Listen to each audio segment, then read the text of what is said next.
सभी को नमस्ते। चलिए क्लास स्टार्ट करते हैं। सबसे पहले गुरु जी को याद करते हैं, नमन करते हैं।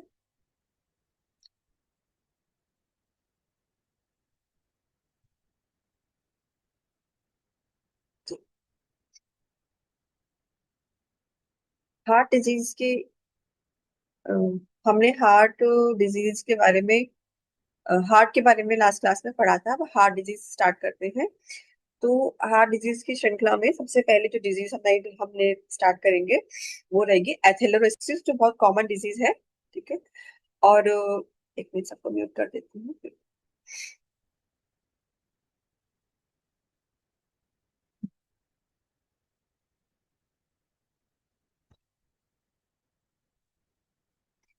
ठीक है। तो एथेरोस्क्लेरोसिस जो है, एथेरोस्क्लेरोसिस क्या है, कैसे डेवलप होती है, उसके बारे में इस क्लास में पढ़ेंगे। ठीक है। Introduction start. एथेरोस्क्लेरोसिस, ठीक है, ऑल्सो नोन एज, इसको क्या बोलते हैं, एथेरोस्क्लेरोटिक वेस्कुलर डिजीज। तो कई बार ASVD भी बोलते हैं, एथेरोस्क्लेरोटिक वेस्कुलर, क्योंकि ये किसमें है, ब्लड वेसल्स में हो रही है। तो वेसल्स को यूज करके वर्ड वेस्कुलर डिजीज, ASVD भी कई बार लिखा होता है टर्म, लेकिन वो भी एथेरोस्क्लेरोसिस भी होती है। ठीक है। The condition is which N artery wall thicken, क्या होता है इसमें, आर्टरी की जो वॉल है, कोई भी आर्टरी हो सकती है। हम एथेरोस्क्लेरोसिस को हम हार्ट से देखते हैं ना, कि हार्ट में कि ये हार्ट की डिजीज है, लेकिन ये किसी भी आर्टरी में हो सकती है। आगे हम देखेंगे कि वो एक पेरिफेरल आर्टरी में भी हो सकती है, वो ब्रेन की आर्टरी में हो सकती है। जैसे कि हम जानते हैं कि हमारे शरीर में पूरे शरीर में ब्लड सर्कुलेटरी वेसल्स का जाल है। तो blood circulatory vessels, blood vessels मतलब जिसमें आर्टरीज, वेन और पतली वाली जो आर्ट्रियोल्स और वेन्यूल्स, इसको हम कैपिलरीज बोलते हैं। ठीक है। तो किसी भी आर्टरी में हो सकती है। ये जो प्रॉब्लम है एथेरोस्क्लेरोसिस है, वो कहीं भी हो सकती है। ठीक है। तो आर्टरीज में इस कंडीशन में क्या होता है कि आर्टरीज की वॉल थिकन हो जाती है और प्लाक डेवलप हो जाता है, फैटी सब्सटेंस और कोलेस्ट्रॉल डेवलप हो जाता है। मतलब एक प्लाक डेवलप हो जाता है, आगे देखिए प्लाक है क्या। ठीक है। अफेक्टिंग आर्टेरियल ब्लड वेसल्स, अब क्या है कि जो आर्टेरियल ब्लड वेसल्स अफेक्ट होती हैं, और फिर वो chronic inflammatory response in the wall of arteries, ये इन्फ्लेमेटरी रिस्पॉन्स है। अब इन्फ्लेमेटरी रिस्पॉन्स कैसे है हम देखते हैं। तो इन्फ्लेमेशन हमारे शरीर में बढ़ने से भी है ना, अभी आप सारे रीजंस भी देखेंगे, रिस्क फैक्टर्स भी देखेंगे और ट्रीटमेंट भी देखेंगे। तो ये हमारी बॉडी का एक इन्फ्लेमेटरी रिस्पॉन्स है। जब हमारी जो शरीर जो है ये प्लाक डेवलप करती है, हमारा जो आर्टरीज में प्लाक डेवलप होता है। ठीक है। ड्यू टू क्या होता है कि due to accumulation of macrophages white blood cells, हम जो एलडीएल कोलेस्ट्रॉल, हम मतलब हम अगर सामान्य भाषा में बात करें तो एक जनरल कैसे बोलते हैं कि कोलेस्ट्रॉल बढ़ने से एथेरोस्क्लेरोसिस होता है ना। अब वो कोलेस्ट्रॉल बढ़ने से कैसे एथेरोस्क्लेरोसिस होता है और क्या है ये, और इसमें किस किस का रोल है, वो प्लाक एक्चुअली क्या है, कैसे फॉर्म होता है, इसको हम डिटेल में इस क्लास में देखेंगे। तो इसमें रोल होता है हमारे मैक्रोफेजेस का, है ना। मैक्रोफेजेस क्या होती है कि जैसे हमने हमारी जो WBCs हैं, 5 तरह की WBCs होती हैं। तो उसमें एक WBCs होती है जिनको मोनोसाइट्स बोलते हैं। तो मोनोसाइट जब टिश्यू में चली, मोनोसाइट जब तक ब्लड के अंदर है ना, जब तक ब्लड वेसल्स के अंदर है वो मोनोसाइट है। और जब मोनोसाइट टिश्यू के अंदर चली जाती है, मोनोसाइट जब तक ब्लड में है तब तक वो कुछ दिन तक के ही उनकी लाइफ स्पैन रहता है ना। लेकिन जब वो ब्लड टिश्यू के अंदर चली जाती है ना, टिश्यू के अंदर जाके वो साइज में बड़ी हो जाती है, इसको बोलते हैं मैक्रोफेजेस। मैक्रो मतलब बड़ा, फेजेस मतलब फैगोसाइटोसिस करने वाली, भक्षण करने वाली। तो जब मैक्रोफेजेस जब बड़ी साइज में बड़ी हो जाती है, तो मोनोसाइट जब टिश्यू के अंदर पहुंच जाती है तब वो मैक्रोफेजेस हो जाती है। और यह मैक्रोफेजेस का बहुत बड़ा रोल है हमारे प्लाक डेवलपमेंट में। ठीक है। और किसकी वजह से, लो डेंसिटी लाइपोप्रोटीन मतलब LDL की वजह से, कोलेस्ट्रॉल की वजह से। ठीक है। तो ये हम देखेंगे इसमें कॉमनली क्या है। प्लीज ये स्क्रीन पे ना करें। ठीक है। It is commonly referred to as a hardening of furring, मतलब कि जैसे कि ब्लड आर्टरीज जो है वो क्या होती है, वो हार्ड हो जाती है, हार्डनिंग हो जाती है। तो अगर हार्ड, जब किसी भी ब्लड, ये प्लीज स्क्रीन पे ना करें, मैं आपको क्लास से रिमूव कर दूंगी, मैं 2 बार बता बोल चुकी हूँ आपको।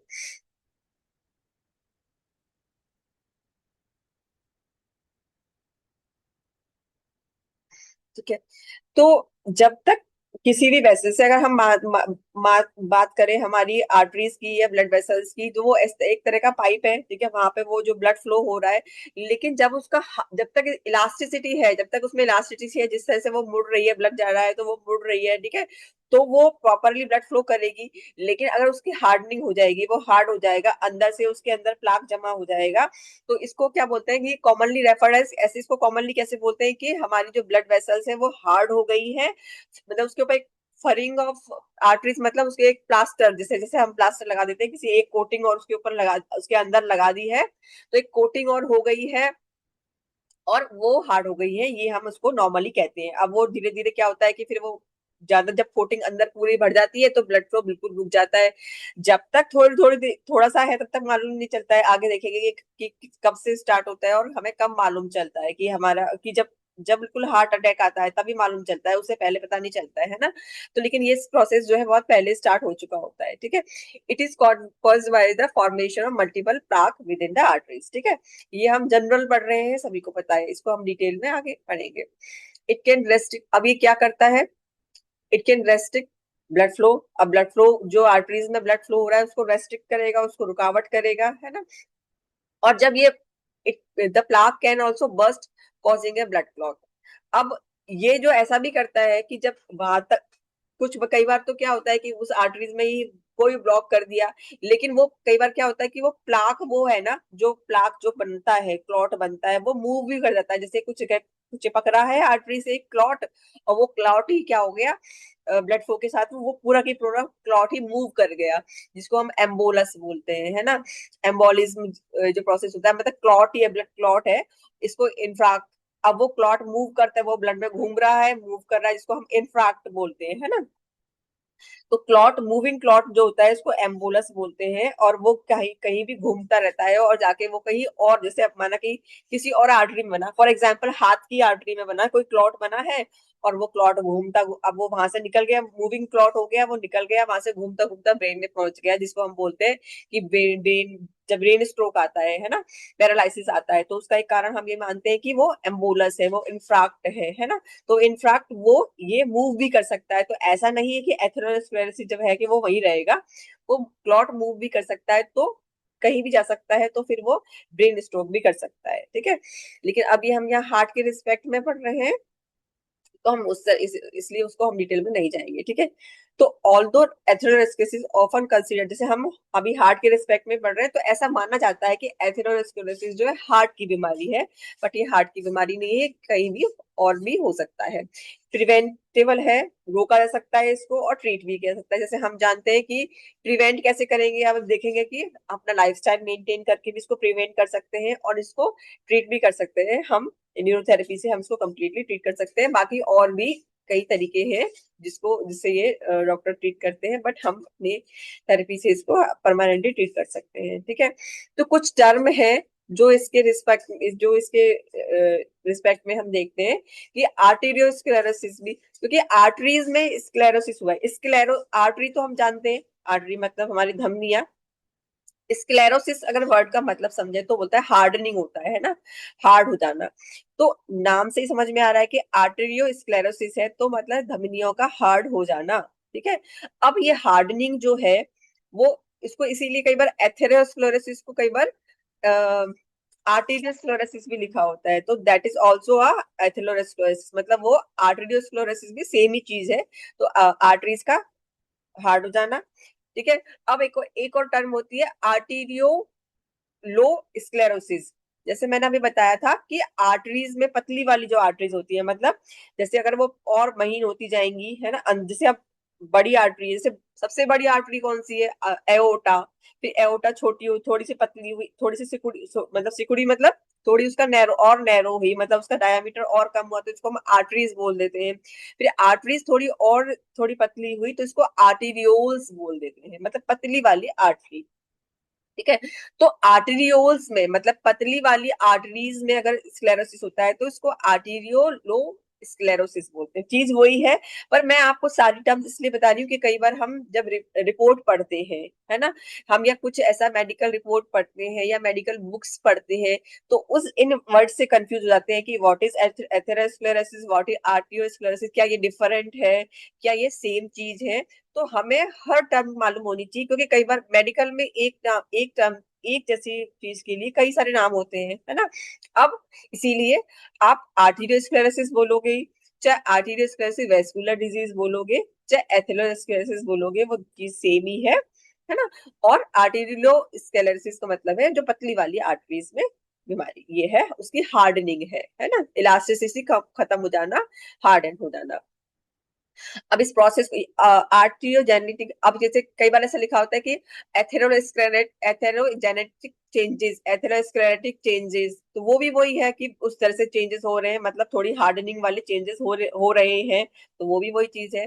तो एथेरोजेनिक मत, कोई चीज एथेरोजेनिक हो सकती है, क्या क्या हो सकता है, जैसे कि हमने उसके बारे में तो सभी जानते हैं कि कोलेस्ट्रॉल है, एलडीएल है, वो एथेरोजेनिक होता है, मतलब वो एथेरोस्क्लेरोसिस करता है, वो हमारी आर्टरीज को हार्डन कर सकता है। निकोटीन, हम जो लेते हैं, सिगरेट कर पीते हैं, स्मोकिंग है, वो भी हमारा एथेरोजेनिक हो सकता है। तो जो भी चीज एथेरोजेनिक हो सकती है, जो एथेरोस्क्लेरोसिस पैदा कर सकती है, दैट इज एथेरोजेनिक।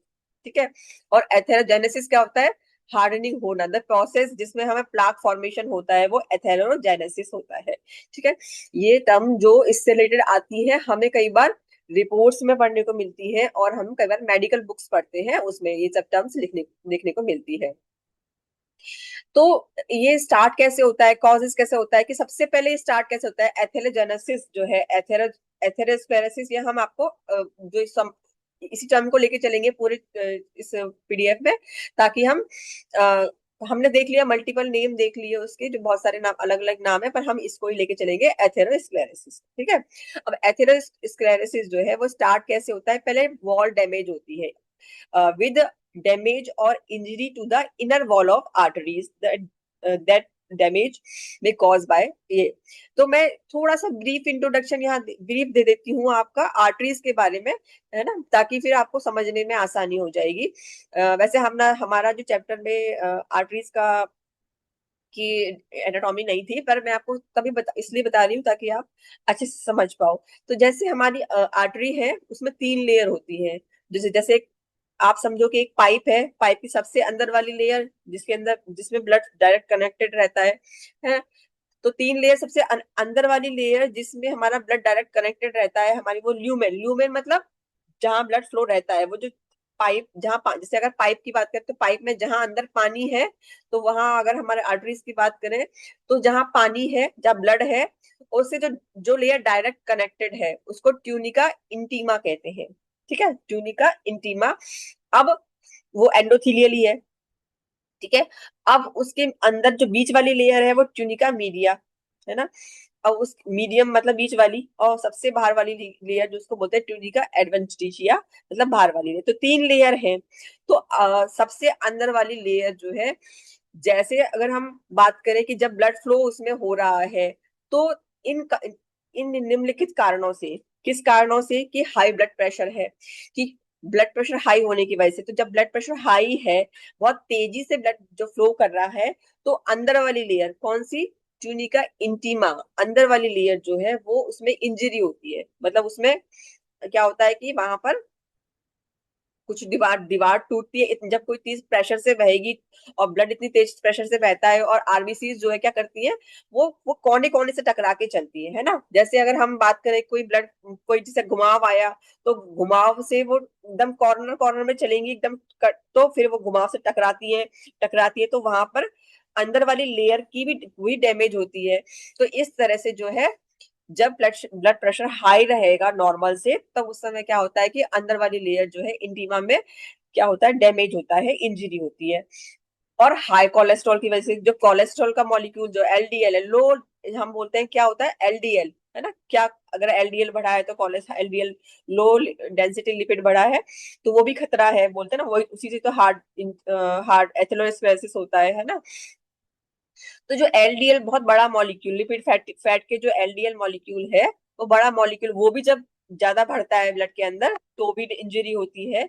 या कोई और इरिटेंट जैसे कि निकोटीन, जब हम स्मोक करते हैं तो निकोटीन की वजह से भी, या कुछ और भी जैसे ब्लड शुगर बढ़ जाना, ब्लड शुगर ब्लड ब्लड के अंदर ब्लड ब्लड शुगर ज्यादा होगी, तो हाई ब्लड शुगर भी जब ब्लड के अंदर मूव करेगी तो इन्हीं कारणों से क्या होता है कि अंदर वाली लेयर जो है, यानी कि इंटीमा जो है, उसमें इंजरी होती है। मतलब इंजरी मतलब वो टूटती है, कहीं जगह से कट लग गया, उसमें कोई चोट लग गई, तो ये इंजरी, ये स्टार्ट कैसे होता है?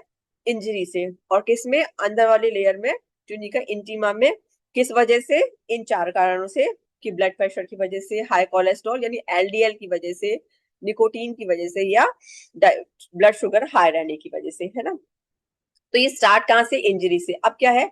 तो atherogenesis atherosclerosis develop a chronic इन्फ्लेमेट। अब ये सारी चीजें अगर ब्लड में रहती है ना, तो सबसे पहले हम देखते हैं कि हार्ट वाले पेशेंट या किसी और कई पेशेंट जिनमें हार्ट ईएसआर बड़ा होता है, हम इन्फ्लेमेशन के लिए हम ईएसआर देखते हैं ना। तो अगर इन्फ्लेमेशन है बॉडी में, तो ये जब इंजरी हो रही है, ये जो हाई कोलेस्ट्रॉल है, हाई एलडीएल है ना, या क्या है, ये सारी चीजें हैं, ये हमारी बॉडी में धीरे धीरे इंजरी कर रही है, मतलब चोट लगा रही है अंटिमा को, और वो इन्फ्लेमेशन हो रहा है वहां पर, है ना। तो फिर क्या होगा? Atherosclerosis develop as a chronic inflammatory response of the arterial wall to endothelial injury. तो अंदर वाली लेयर जब वहां पे इंजरी होती जाती है तो वहां पे इन्फ्लेमेशन होता जाता है ना। हम आप ये सब लोग जानते ही हो कि आई थिंक मुझे इंजरी को पढ़ाने की जरूरत नहीं है ना। इंजरी जब होती है किसी चोट में, जब किसी जगह इंजरी होती है, मतलब किसी अंदर वाली जो वॉल में इंजरी होती है, तो वहां पर हमारे वहां क्या निकलता है? हिस्टामाइन निकलता है। हिस्टामाइन, साइटोकाइनिन, ऐसी केमिकल रिलीज होते हैं, और फिर उस जगह पर इन्फ्लेमेशन हो जाता है ना। तो वो इंजरी का रिस्पॉन्स होता है। तो इस तरह से चोटें लगती रहती हैं अंदर वाली वॉल में, और इन्फ्लेमेशन होता रहता है। और ऐसे ऐसे इन्फ्लेमेटरी रिस्पॉन्स के होते होते होते होते फिर वो एथेरोस्क्लेरोसिस वाली कंडीशन जो है डेवलप होती जाती है। स्टार्ट कैसे होती है? लेसन, छोटे लेसन से होती है। मतलब हमने कई बार देखा होता है कि लेसन से, फिर लेसन है, क्लॉट है, या कुछ फिर सिस्ट है, ऐसे पढ़ते हैं ना। तो लेसन मतलब छोटा वाला क्लॉट, मतलब एक जस्ट एक लेयर ऊपर हुई। अभी हम देखेंगे डायग्राम से कि लेसन से स्टार्ट होता है ना। मतलब छोटी सी लेयर एक ऊपर आती है, उससे स्टार्ट होता है प्रॉब्लम। फिर धीरे धीरे बढ़ते बढ़ते वो पूरा एथेरोस्क्लेरोसिस, मतलब पूरा प्लाक डेवलप हो जाता है। ठीक है। अब ये स्टार्ट कैसे होता है, हम मैं पहले वर्बली बता देती हूँ, फिर आपको ये सिस्टम, ये पूरा स्टेप बाय स्टेप पढ़ाऊंगी। कि जैसे क्या होता है कि ये हमारी लेयर, आप देखिए ये हमारी लेयर है, ऊपर वाली लेयर, अंदर वाली लेयर जहाँ ब्लड है।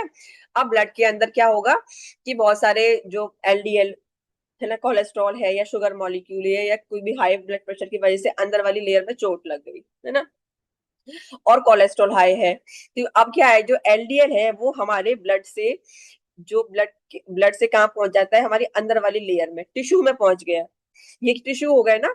ये जो हम बात कर रहे हैं इंटीमा, जो ट्यूनिका इंटरमीडिया जो बीच वाली है, और ट्यूनिका जो है एडवेंटिशिया, ये क्या है? टिश्यू का पार्ट हो गया। ये ब्लड में नहीं है, अब टिश्यू है ना। तो जो हाई कोलेस्ट्रॉल जो होता है वो टिश्यू के अंदर, वो जो ब्लड में घूमता घूमता जो है एलडीएल जो है, वो घूमता घूमता क्या पहुंच जाता है? टिश्यू में, अंदर बीच वाली लेयर में, मतलब टिश्यू में पहुंच गया है। और टिश्यू में पहुंच के ये ऑक्सीडाइज हो जाता है। बाहर वाली लेयर, अंदर वाली लेयर जो है इंटीमा में पहुंचकर ऑक्सीडाइज हो गया। और वो फिर क्या होता है कि जो हमारे इस ऑक्सीडेशन के, मतलब एलडीएल जो है ऑक्सीडाइज हो गया, बीच वाली लेयर में पहुंच गया। अब उसको और इंजरी तो पहले ही हो रखी थी, इन्फ्लेमेशन तो पहले ही हो रखा था।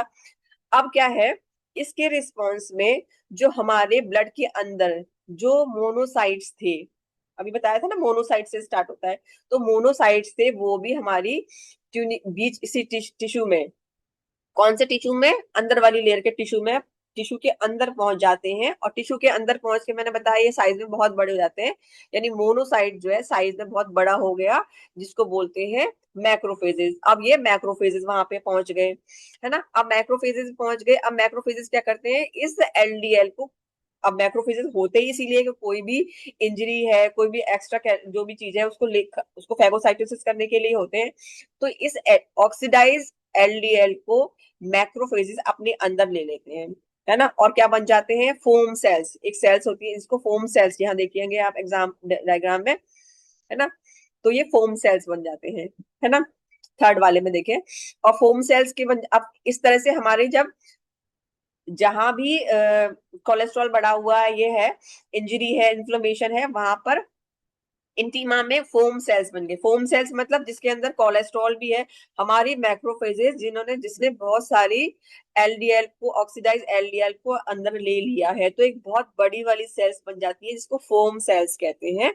उसके बाद क्या होता है कि इस फोम सेल्स के रिस्पॉन्स से जो अंदर वाली लेयर थी, जो स्मूथ मसल्स की बीच वाली लेयर थी, बीच वाली लेयर स्मूथ मसल्स की सेल्स थी, वो भी एक्टिवेट हो जाती हैं, और वो बहुत जल्दी जल्दी डिवाइड होने लगती हैं और ज्यादा मात्रा में कॉलेजन बनाने लगती हैं, है ना। कॉलेजन क्या है, हमारा फाइबर है, फाइब्रस टिश्यू है, तो कॉलेजन बनाने लगती हैं, और वो कॉलेजन के साथ साथ वो इंटीमा में भी कॉलेजन, मतलब बाहर वाली लेयर में भी को भी हार्डन करने लगती है, कॉलेजन ज्यादा बनाने लगती है ना। तो इस तरह से हार्डनिंग स्टार्ट हो जाती है, हार्डनिंग स्टार्ट हो जाती है, कॉलेजन फॉर्मिंग स्टार्ट हो जाता है, और किस वजह से हो जाता है, इस फोम सेल्स की वजह से। देखा, ये प्लाक हो गया नीचे, ये सब कुछ इसी लेयर में हो रहा है, देखिए बीच वाली इंटीमा में ही हो रहा है, सब कुछ टिश्यू के अंदर ही हो रहा है। अभी तक ये मतलब ये पूरी वाली बाहर से ठीक है, लेकिन ये बीच वाली इसमें ये टिश्यू फॉर्मिंग हो गया, कोलेजन फॉर्मिंग हो गया, फोम सेल्स बन गई है ना। और फोम सेल्स टूटती हैं और कोलेस्ट्रॉल बहुत सारा ये जो है येलो येलो कोलेस्ट्रॉल जो है वो बन रहा है। अभी इस तरह से सेल बढ़ती जा रही है, इतना ये सब कुछ बढ़ता जा रहा है, और फिर एकदम से क्या बहुत बढ़ जाता है, फिर वो बस्ट हो जाता है, फिर इसको बोलते हैं थ्रोम्बोसिस, है ना। तो ये तो मैंने वर्बली आपको समझाया। अगर हम इसको प्रोसेस से देखें, है ना, तो 6 स्टेप में ये पूरा होता है कि पहला स्टेप क्या है, एक्यूमुलेशन ऑफ, पहला स्टेप क्या है कि क्रोनिक एंडोथेलियल इंजरी, मैंने बताया है ना, कि पहला स्टेप ये है कि वो इंजरी हुई क्योंकि बहुत लार्ज एलडीएल आया, बड़ा कोलेस्ट्रॉल मॉलिक्यूल आया, या शुगर है, या निकोटीन है, या ब्लड प्रेशर हाई होने की वजह से सबसे पहले टिश्यू में इंजरी होती है ना, मतलब चोट लगती है। फिर क्या होगा, वह एक्यूमुलेशन ऑफ लाइप, जो अगर उसमें कोलेस्ट्रॉल भी है ना, तो वहां पर क्या होगा, लाइपोप्रोटीन्स एलडीएल वहां पे एक्यूमुलेशन होने लगेगा। फिर एक्यूमुलेशन के बाद third step, monocyte addition to endothelium, मैंने बताया था कि पहले मोनोसाइट, वहां से मोनोसाइट जो थी ब्लड के अंदर वो वहां चिपकेंगी, उसके बाद क्या होगा, वो अंदर जाएंगी इंटीमा में और साइज में बड़ी हो जाएंगी, मैक्रोफेजेस बन जाएंगी। फिर क्या होगा, जब वो मैक्रोफेजेस बन जाएंगी, उसके बाद उसी से वो अंदर कोलेस्ट्रॉल को, अंदर एलडीएल को अंदर लेके क्या बन जाती है, फोम सेल्स बन जाती हैं। फिर के चौथे नंबर पे क्या है होगा, चौथे नंबर पे एसएनसी, स्मूथ मसल जो थी, स्मूथ मसल सेल्स जो है फॉर प्रोलिफरेशन, मतलब स्मूथ मसल सेल्स जो है, फिर वो जो बीच वाली मसल की सेल थी वो कोलेजन बनाने लगती है, वो प्रोलिफरेशन मतलब होता है वो भी बढ़ने लगती है उसके रिस्पॉन्स से। तो ये स्टेप बाय स्टेप होता है, ऐसा नहीं है कि एकदम से चौथा प्रोसेस स्टार्ट हो जाएगा। पहला इंजरी होगी, फिर वहां पर एलडीएल इकट्ठे होंगे, फिर एलडीएल की वजह से मोनोसाइट चिपकेंगी, फिर मोनोसाइट अंदर जाएंगी, मैक्रोफेजेस बनेंगी, फिर फोम सेल्स बनेंगी। फिर बाद में जाके फिर क्या होगा, जो स्मूथ मसल सेल्स प्रोलिफरेशन होगा, मतलब स्मूथ सेल्स मसल सेल्स भी बढ़ेंगी, बहुत नंबर में बढ़ेंगी, और वो क्या करेंगी, कॉलेजन, बहुत ज्यादा कॉलेजन बनाएंगी, और वो कॉलेजन भी फिर वो इकट्ठा होने लगेगा और हार्डनिंग स्टार्ट हो जाएगी, ठीक है। और वो जो हमारा जो क्लॉटिंग फैक्टर्स हैं वो रिलीज होते हैं, और फिर वहां पर क्लॉट बनने, प्लेटलेट एडिशन, मतलब वहां पर क्लॉट बनने लगता है। इंजरी आप जानते हो ना, क्लॉटिंग प्रोसेस को आप जानते ही होगी, है ना। जो जो लोग मेरे से जो हमारे वेद का बैच चल रहा है, वो लोगों को तो मैं क्लॉटिंग पढ़ा चुकी हूँ एक्चुअली। क्लॉटिंग कैसे स्टार्ट होती है, ऐसी तो क्लॉटिंग स्टार्ट होती है कि कहीं चोट लगती है, वहां पर जो है प्लेटलेट्स चिपकती है, फिर प्लेटलेट प्लग बनता है, और फिर फाइब्रिन का जाल बन जाता है ना। तो वही क्लॉटिंग प्रोसेस है। तो एक्चुअली तो ये स्टार्ट तो किससे हुआ है, स्टार्ट तो ये हमारा इंजरी से ही हुआ है ना, तो वहां पर वही सेम क्लॉट बनता है, इसलिए हम इसको क्लॉट बोलते हैं ना, प्लाक बोलते हैं, प्लाक है, क्लॉट सेम वही है। तो इसमें वो सब चीज भी है, यहाँ पर फाइब्रिन का भी जाल है, हमें उसको भी हटाना है, यहाँ पर प्लेटलेट्स भी चिपकी है ना, क्योंकि चोट लगी है एक्चुअली, और कोलेस्ट्रॉल भी है, फोम सेल्स भी है हमारी, मोनोसाइट्स भी है, मैक्रोफेजेस भी है। तो एक्चुअली प्लाक जो है केवल कोलेस्ट्रॉल नहीं है। हम जब बात करते हैं प्लाक, तो हम ये कहते हैं कि प्लाक में कोलेस्ट्रॉल है, लेकिन प्लाक में कोलेस्ट्रॉल नहीं है। हम देख रहे हैं कि प्लाक के अंदर स्टार्ट इंजरी से हुआ है, चोट लगी है वहां पर, है ना। वहाँ कोलेस्ट्रॉल भी इकट्ठा हुआ है, वहां पे हमारी मैक्रोफेजेस भी हैं, वहां पे प्लाक भी, मतलब वहां पर क्लॉट भी बना है ना, और इलास्ट और कोलेजन भी है। तो प्लाक एक बहुत सारी चीजों से मिलके बना हो। हमें वहां केवल कोलेस्ट्रॉल हटाने से काम नहीं चलेगा। कोलेस्ट्रॉल हटाने से तो वहां पर वो होगा, मतलब कोलेस्ट्रॉल हटाना तो हमारा ये है कि प्रिवेंशन हो गया, लेकिन हमें जब क्लॉट को घोलना होगा तो हमें बहुत सारी चीजें उसमें, मतलब बहुत सारी, सबको ही हटाना होगा। हमें कोलेजन को भी हटाना होगा, हमें फाइब्रिन जाल की जाल को भी हटाना पड़ेगा, इसीलिए आगे हम ट्रीटमेंट देखेंगे। ठीक है। तो ये एक्चुअली ये फिर प्लेटलेट एडिशन एडिशन हो गया वहां पर। और उसके बाद में इस तरह से और फिर ये सब हमने, ये प्रोसेस मैंने आपको स्टेप बाय स्टेप समझा दिया, जो मैंने यहाँ पे मेंशन किया है, कैसे एक्यूमुलेशन से स्टार्ट होता है और वो सब कुछ इस तरह से प्लाक फॉर्मेशन हो जाता है। मैंने ये पीडीएफ में मेंशन किया हुआ है, जब आप रिवाइज करोगे तब आप इसको समझ जाओगे, दोबारा से आप जब पढ़ोगे तब आपको ये इसको आपको याद आ जाएगा। ठीक है। तो इस तरह से ये जो है प्रोसेस था, स्टार्ट हुआ। तो अब ये इस डायग्राम से देखेंगे, अगर डायग्राम को अच्छे से देखेंगे तो कैसे शुरू हुआ। ये पहली स्टेज है, इंटीमा लेसन्स। तो ऊपर, सबसे ऊपर वाली देखेंगे तो ये क्या है, हमारी ब्लड वेसल्स है, ब्लड वेसल है। तो लेफ्ट हैंड साइड से आप देखो, लेफ्ट हैंड साइड से प्लाक फॉर्मेशन स्टार्ट हुआ है ना। तो ये यहाँ देखो जहां मेरा पॉइंट है, तो ये केवल लेसन बना है, जरा सा स्टार्ट हुआ है, और एक लेसन स्टार्ट, जिसको हम बोलते हैं कि एक लेसन है, अभी कोई क्लॉट नहीं है लेकिन लेसन स्टार्ट हुआ है, धीरे से छोटा छोटा स्टार्ट हुआ है। फिर फैटी स्ट्रीक है, तो थोड़ा सा और बड़ा, उसको फैटी स्ट्रीक बोल दिया, है ना। फिर इंटरमीडिएट लेसन है, मतलब थोड़ा सा बड़ा, बीच का एक लेसन बड़ा बना है। फिर जाके वो एथेरोरोमा, मतलब एथेरोरोमा मतलब एक ओमा, जब टर्म आता है कि सिस्ट जैसा बड़ा वाला। तो जब ये, फिर ये धीरे धीरे साइज में बढ़ने लगा है, और फिर ये इस तरह से एक बड़ा एथेरोमा हो गया है। यानी एथेरोमा मतलब वही प्लाक, है ना, प्लाक फॉर्मेशन हो गया। बहुत सारी टर्म होती है मेडिकल में, लेकिन हमें अगर एक एक हर एक शब्द का मतलब पता है तो हम उसको पकड़ सकते हैं कि वो एक्चुअली क्या बोला है उसमें ना। एथेरो सब समझ गया कि हम अपने की आर्टरी से बात है, और हार्ट की आर्टरी से बात है, और ओमा मतलब, इसलिए मैंने ना पहले भी एक वीक में अपने ग्रुप में शुरू किया था, मेडिकल वर्ड्स का 10 मेडिकल वर्ड्स में डेली भेजती थी। वो इसीलिए भेजती थी कि अगर हम बेसिक चीजों को समझते हैं तो हम मेडिकल टर्म्स को अच्छे से समझ जाएंगे, है ना। तो ओमा मतलब सिस्ट होता है, मतलब एक बड़ा एक, वो किसी का भी हो सकता है, किसी भी चीज के आगे लगा, जैसे लिम्फोमा लगा है तो लिम्फ का एक सिस्ट हो गया। तो एथेरोमा हो गया, मतलब प्लाक जो था, वो जो क्लॉट बन रहा था उसका एक बड़ा सिस्ट, तो एथेरोमा हो गया। तो इस तरह से प्लाक फॉर्मेशन होता है, ये स्टेप्स है ना। और फिर धीरे धीरे वो फाइब्रिन का जाल बनने लगता है, और ये फाइब्रो एथ्रोमा, मतलब अब फाइब्रिन भी आ गया, क्लॉट भी बन गया, फिर ये बड़ा होने लगता है। और फिर बाद में क्या होता है, बाद में क्या होता है कि ये फिर जब इतना बड़ा हो जाएगा लास्ट में, फिर वो रप्चर हो जाता है, वो फट जाता है, या आर्टरीज को यहाँ से जोड़े पूरा ही जुड़ जाएगा। तब तो अभी तो थोड़ा बहुत ब्लड फ्लो हो पा रहा है इसमें, थोड़ी बहुत लास्ट में देखोगे थोड़ा ब्लड फ्लो हो पा रहा है।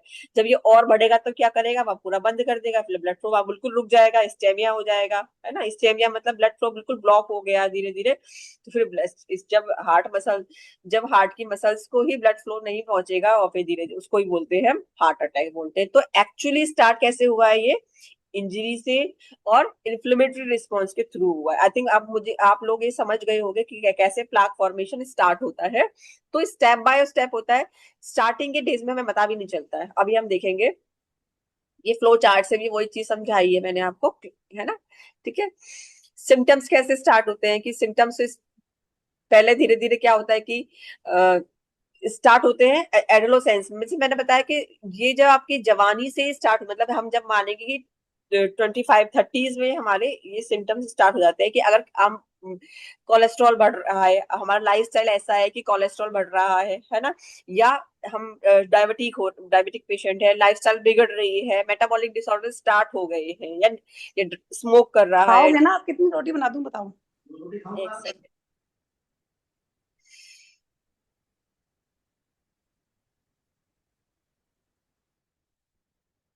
है ना। तो किसी भी वजह से स्टार्ट प्रॉब्लम कब होगी, हम बोलते हैं कि स्टार्टिंग की, हाँ जवानी में तो हमको कुछ भी नहीं पता था, है ना, हम अब आते आते पता नहीं कौन कौन सी बीमारी हो गई है।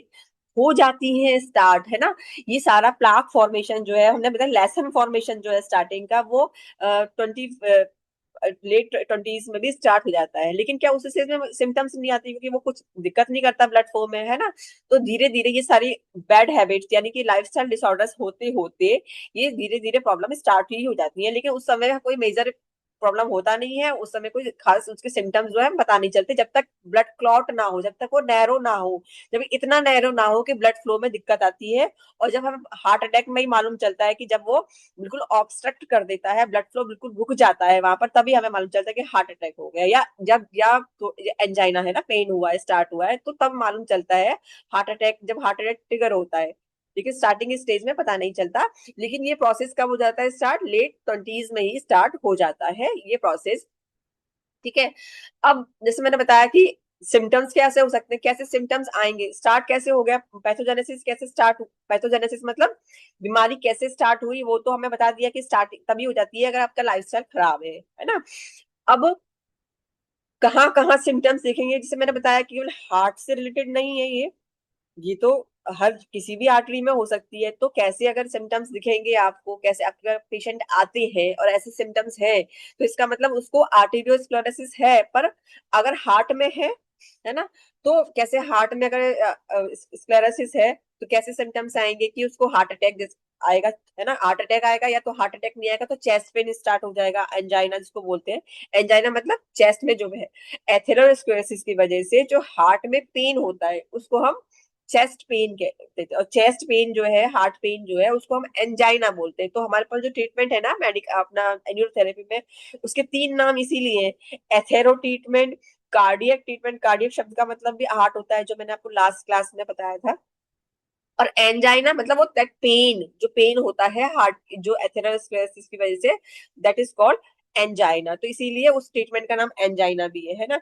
तो एंजाइना स्टार्ट होता है अगर हार्ट में स्क्लेरोसिस होगा, हार्ट की आर्टरीज में, तो पेन होगा, चेस्ट पेन। ये जब बिल्कुल ऑब्स्ट्रक्ट कर देगा तो हार्ट अटैक आएगा। ठीक है। अगर ब्रेन में आ गया तो ब्रेन में हार्डनिंग हो जाएगी, ब्रेन में प्लाक बन गया तो क्या होगा कि अगर जो ब्लड सप्लाई आर्म और लेग की तरफ आ रही थी वहां पर पैरालिसिस जैसा हो जाएगा। कई बार क्या होता है कि छोटा क्लॉट होता है तो बिल्कुल कंप्लीट पैरालिसिस नहीं होता, थोड़े बहुत चलने में दिक्कत आती है ना। और हमें पता है कि अगर लेफ्ट साइड वो क्लॉट आया बनेगा, है ना, तो क्या होगा, स्पीच जाएगी, तो इसको हम इंफ्राक्शन बोलते हैं। तो इंफ्राक्ट वाला पैरालिसिस होता है ना, तो ब्रेन स्ट्रोक बोलते हैं जब आता है, जब लेफ्ट साइड में अगर आएगा तो हमारी किसी स्पीच भी जा सकती है। या फेशियल फेशियल मसल्स में, फेशियल आर्टरी में अगर जो हो गया आर्टेरियोस्क्लेरोसिस हो गया तो फेशियल पैरालिसिस भी हो सकता है। तो कहने का मतलब ये है कि किसी भी आर्टरी में ब्लॉक केज, किसी भी आर्टरी में प्लाक फॉर्मेशन से ये सिम्टम्स आते हैं। और अगर ब्रेन में आ गए तो रिस्पेक्टिव ऑर्गन में पैरालिसिस जैसे सिम्टम्स, या स्टार्टिंग के स्टेज में नमनेस जैसा रहेगा, बाद में जब बिल्कुल ऑब्स्ट्रक्ट रहेगा तो फिर पैरालिसिस जैसा हो जाता है। तो इसका संबंध जो है किसी भी ब्रेन से भी है, और आर्टेरियोस्क्लेरोसिस ब्रेन से भी हो सकता है, हार्ट में भी हो सकता है। अब किसी और में हो गया कि लेग्स की, ब्रेन में ना हुआ, डायरेक्ट लेग की आर्टरी में हो गया, या आर्म, या तो हाथ की या आर्म की किसी भी आर्टरी में हो गया, तो क्या होगा, आर्टरी में ब्लड फ्लो अगर रुक गया तो क्या होगा, वो पेन रहेगा या तो वहां पर, या चलने में दिक्कत दिक्कत होगी। तो हम ये बात करते हैं कि भाई उसको, वो चल नहीं पा रहा है, तो चल नहीं पा रहा है तो दैट मीन्स हमेशा ये नहीं होता है ना कि वो हमेशा उसका ब्रेन से कोई कनेक्शन है। पर अगर लेग की ही आर्टरी में जो ब्लड सप्लाई, लेग ब्लड के मतलब लेग की मसल्स को जो ब्लड सप्लाई जा रही है, उस आर्टरी में अगर प्लाक हो गया है तो उसको क्या होगा, चलने में दिक्कत होगी, लेग पेन रहेगा, है ना। या हाथ की आर्टरी में ब्लॉकेज हो गई तो हाथ में, हाथ उठाने में दिक्कत होती है, हाथ में दर्द रह सकता है। तो कहने का मतलब अगर पेरीफेरल, जो पेरीफेरल तो है हाथ और पैर, अगर पेरीफेरल आर्टरी में अगर ब्लॉकेज हो गई, या पेरीफेरल आर्टरी में आर्टेरियोस्क्लेरोसिस हो गया, तो उसकी वजह से उसको रिस्पेक्टिव ऑर्गन में, या हाथ में या पैर में दर्द, या चलने में दिक्कत भी हो सकती है। स्टार्टिंग स्टेज में क्या होता है कि नमनेस रह सकती है, और फिर वो चलने में दिक्कत हो सकती है। ठीक है। बहुत सारे कहीं भी हो सकता है। ठीक है। अगर पेनिस से रिलेटेड या कुछ उसमें वहां पर अगर वहां आर्टेरियल स्क्लेरोसिस हो गया तो इरेक्टाइल डिसफंक्शन भी हो सकता है। कहने का मतलब ये है कि कहीं भी हो सकता है, इसको हम हार्ट की रिस्पेक्ट में नहीं पढ़ेंगे। और सिम्टम्स कैसे स्टार्ट होते हैं कि पहले ये नॉर्मल है, अगर हम बात करेंगे, अगर देखते हैं तो ये नॉर्मल, ये हमारा आर्टरी, और उसके बाद ये प्लाक फॉर्मेशन स्टार्ट हुआ, और ये बढ़ते बढ़ते बढ़ते जब हो गया, जब हमारा हार्ट अटैक जब हमें कब फील होगा, जब हमें पूरा ब्लॉकेज हो जाएगा कंप्लीटली, जो है ऑब्स्ट्रक्ट हो जाएगा, तब हमें हार्ट अटैक के साइन दिखते हैं। क्योंकि वह वो जो है हार्ट मसल्स को फिर बिल्कुल भी ब्लड फ्लो नहीं जाएगा, और वो जो हार्ट मसल जो है डैमेज हो जाएगी, स्टीमिया हो जाएगा, और फिर हार्ट अटैक वाले सिम्टम्स दिखते हैं। ठीक है, ये अलग अलग डायग्राम से सब चीज समझाने की कोशिश की है। आप इसको देखेंगे तो समझ में आएगा। ठीक है, अब कैसे स्टार्ट होगा, क्या है ना, तो जैसे बताया कि कुछ सिम्टम्स ऐसे होते हैं, जैसे हमने बताया कि शुगर हाई है, हाई शुगर की वजह से, तो वो भी चेंज कर सकते हो कि आप लाइफस्टाइल चेंज करो, जो मॉडिफाइड कर सकते हैं, जो सिम्टम्स को हम जिनको जिनकी वजह से हम चेंज कर सकते हैं, कि जो पैथोजेनेटिक्स फैक्टर्स है, मतलब जो बीमारी को उत्पन्न करने वाले जो कारण है जिसको हम चेंज कर सकते हैं, उसमें तो ये है कि भाई हाई कोलेस्ट्रॉल की वजह से है तो हम कोलेस्ट्रॉल लेवल कम करें, हम चेंज कर सकते हैं। ब्लड शुगर हाई है तो हम ब्लड शुगर को कम कर सकते हैं, है ना, उस मेंटेन। तो मैं कोई आप स्मोक करते हो तो स्मोकिंग लेना कम करो, बंद कर, ठीक है, वो सब भी कर सकते हो। हाई ब्लड प्रेशर की वजह से है तो आप ब्लड प्रेशर को भी मेंटेन करने के लिए, हम अगर हमारे पास पेशेंट आता है तो हमारे पास तो ब्लड प्रेशर को मेंटेन करने के लिए ट्रीटमेंट है। अगर हम बात करें कि जनरल बात करें तो किसी भी वजह से अगर ब्लड प्रेशर को मेंटेन करें तो वो भी हम उसको भी हम रिस्क फैक्टर को कम कर सकते हैं। तो ये सब तो चीजें जो है मॉडिफाइलेबल है, मतलब ये जो पैथोजेनेसिस फैक्टर्स है इनको तो हम मॉडिफाइड कर सकते हैं ना, ये चार पांच जो रीजन है उनको तो हम कम कर सकते हैं। एलिवेटेड सी रिएक्टिव, ये जैसे हमारा सी रिएक्टिव प्रोटीन क्या है, जो हमारा इन्फ्लेमेशन का रिस्क फैक्टर को सूचक कहता है, तो ये सारी चीजें को हम इन्फ्लेमेशन को कम कर सकते हैं, है ना। तो कहने का मतलब है इन सबको तो हम कम कर सकते हैं, जो ये जो कारण है जो इस एथेरोस्क्लेरोसिस को डेवलप करते हैं। पर कुछ चीजें ऐसी हैं जिसको हम चेंज नहीं कर सकते, जो होता ही है, जैसे कि एडवांस एज, जैसे जैसे एज बढ़ती है, जब हम बोलते हैं ना कि एज बढ़ रही है, डीजनरेटिव इश्यूज हो ही रहते हैं, एज रिलेटेड इश्यूज हैं, ऐसे बोलते हैं ना कई बार हम, जैसे एज बढ़ती है 50 60s में, 60s में के बाद हम ऐसे बोलते हैं कि आपकी तो भाई एज उम्र की वजह से है, ऐसे बोलते हैं ना। तो वो एज रिलेटेड इश्यूज हैं, डीजनरेटिव इश्यूज हैं, है ना। तो वो क्यों है कि वो एज के अकॉर्डिंग भी, जैसे हम हमारे शरीर में रीजनरेशन धीरे धीरे घटने लगता है, डीजनरेटिव प्रोसेसेस चालू बढ़ने लगते हैं, तो ये एज का ही वजह से क्या होता है, जैसे जैसे एज बढ़ती है तो हमारी जो आर्टरीज हैं वो धीरे धीरे हार्डन होने लगती हैं, उसमें प्लाक फॉर्मेशन अपने आप होने लगता है, क्योंकि वो इतने साल से, जैसे कोई आप जनरल इन जनरल भी देखो, कोई नया पाइप है किसी चीज में, तो वो कैसा एकदम इलास्टिसिटी कितनी बढ़िया होती है उसमें, अभी धीरे धीरे वो कुछ साल हो जाता है उसको, वो धीरे धीरे उसकी इलास्टिसिटी कम हो जाती है, वो कड़क होने लगता है अपने से, वाटर फिलिंग करने से। अगर कूलर में पानी भरने वाला पाइप है या कुछ और भी पाइप है, एसी का पाइप है, तो वो एकदम नया नया होता है तो इलास्टिसिटी कितनी जबरदस्त होती है उसकी, बढ़िया होती है। लेकिन जैसे जैसे वो पुराना होता जाता है तो वो हार्डन होते जाता है ना, कड़क होते जाता है, और फिर धीरे धीरे कहीं से टूट भी जाता है, जस्ट लाइक दैट।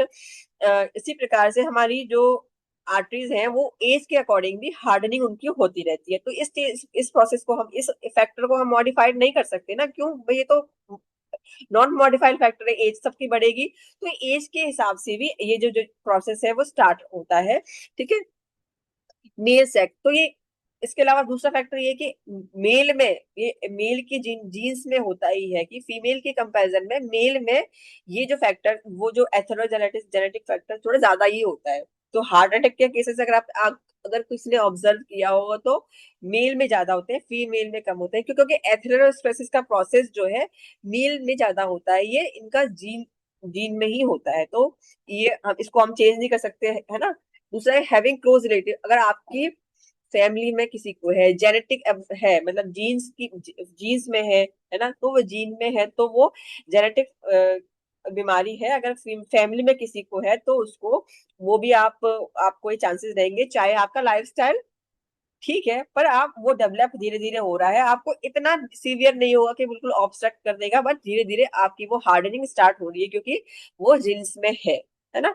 और कुछ जेनेटिक एब्नॉर्मलिटीज होती है कि कुछ कुछ कारण ही होता है कि कुछ जीन में जीन म्यूटेशन, जैसे हर देखते देखते हैं ना हमारे पास के बच्चे आते हैं, छोटे बच्चे जो जीन में गड़बड़ी हो गई, डाउन सिंड्रोम हो गया, पीडब्ल्यूडी हो गया, कुछ और भी, जैसे ऑटिज्म हो गया, कुछ जीन रिलेटेड इश्यूज हो गए, है ना। तो अब वो किसी के जीन में कोई एब्नॉर्मलिटी हो गई कि हाइपर कोलेस्ट्रेमिया होगा, मतलब हाइपर कोलेस्ट्रॉल कोलेस्ट्रॉल जो हाई रहेगा, तो कुछ जीन की एब्नॉर्मलिटी हो गई। ऐसा नहीं है कि वो व्यक्ति जो है कोलेस्ट्रॉल ज्यादा खा रहा है, शुगर ज्यादा खा रहा है, पर उसके जीन में ये अबनॉर्मेलिटी हो गई है, जीन म्यूटेशन हो गया है कि उसका कोलेस्ट्रॉल थोड़ा हाई रहता है। अब कोलेस्ट्रॉल हाई रहेगा तो उसको ये डेवलप एथेरोस्क्लेरोसिस डेवलपमेंट की ज्यादा हो सक संभावना रहती है। तो ये इन फैक्टर्स को हम चेंज नहीं कर सकते कि एज रिलेटेड और या मेल में या फिर जीन्स में है या कोलेस्ट्रॉल, उसको कोई जीन में एबनॉर्मलिटी हो गई है, जीन म्यूटेशन हो गया है। बट जिनको हम चेंज कर सकते हैं कि जैसे अभी बताया था वो 4-5 कारण, कि जैसे कि कोलेस्ट्रॉल, आप ओबीज हो, ओबेसिटी है, मोटापा है, मतलब कहने का मतलब ये है कि जो मेटा इन शॉर्ट इन सबको मैं शॉर्ट में बोलूँ तो मेटाबॉलिक डिसऑर्डर्स हैं, मतलब आप मोटे हो, आप खाने पीने का ख्याल नहीं रख रहे हो, आप मोटे हो रहे हो, है ना। तो ओबीज होते हैं जो मोटे हो रहे हैं, तो उन लोगों में संभावना ज्यादा होती है, ठीक है। लाइफस्टाइल की वजह से, आप सेडेंटरी लाइफस्टाइल है कि मतलब आप सेडेंटरी लाइफस्टाइल है कि मतलब आप बैठे हो, आप चलते फिरते ही नहीं हो, बैठे बैठे ही आप खा रहे हो, पी रहे हो, सारा कुछ कुछ भी जंक खा रहे हो, सब कुछ खा रहे हो, या आप लैपटॉप पे बैठ के काम कर रहे हो, तो आपकी लाइफस्टाइल ऐसी है कि आप बिल्कुल भी घूम फिर नहीं रहे हो, उसको जो खाया है उसको डाइजेस्ट, मतलब उसको अब्सॉर्ब, मतलब उसको यूज नहीं कर रहे हो, है ना। तो इसलिए इसका मतलब यह है कि वो लाइफस्टाइल, तो उसको तो हम चेंज कर सकते हैं ना, अपने लाइफस्टाइल में सुधारेंगे तो हम उसको चेंज कर सकते हैं, ठीक है। मैं कुछ पोस्ट मेनोपॉजल एस्ट्रोजन डेफिशिएंसी भी होती है, जैसे मेनोपोज के बाद क्या होता है, फीमेल की बात करें तो फीमेल में मेनोपोज के बाद जो मेनोपोज होता है, मतलब जब एस्ट्रोजन, जब फॉलिकल्स बनने बंद हो जाते हैं तो एस्ट्रोजन की डेफिशिएंसी हो जाती है। तो एस्ट्रोजन की वजह से भी सबसे बड़ा जो प्रभाव पड़ता है शरीर में वो होता है बोन डेंसिटी।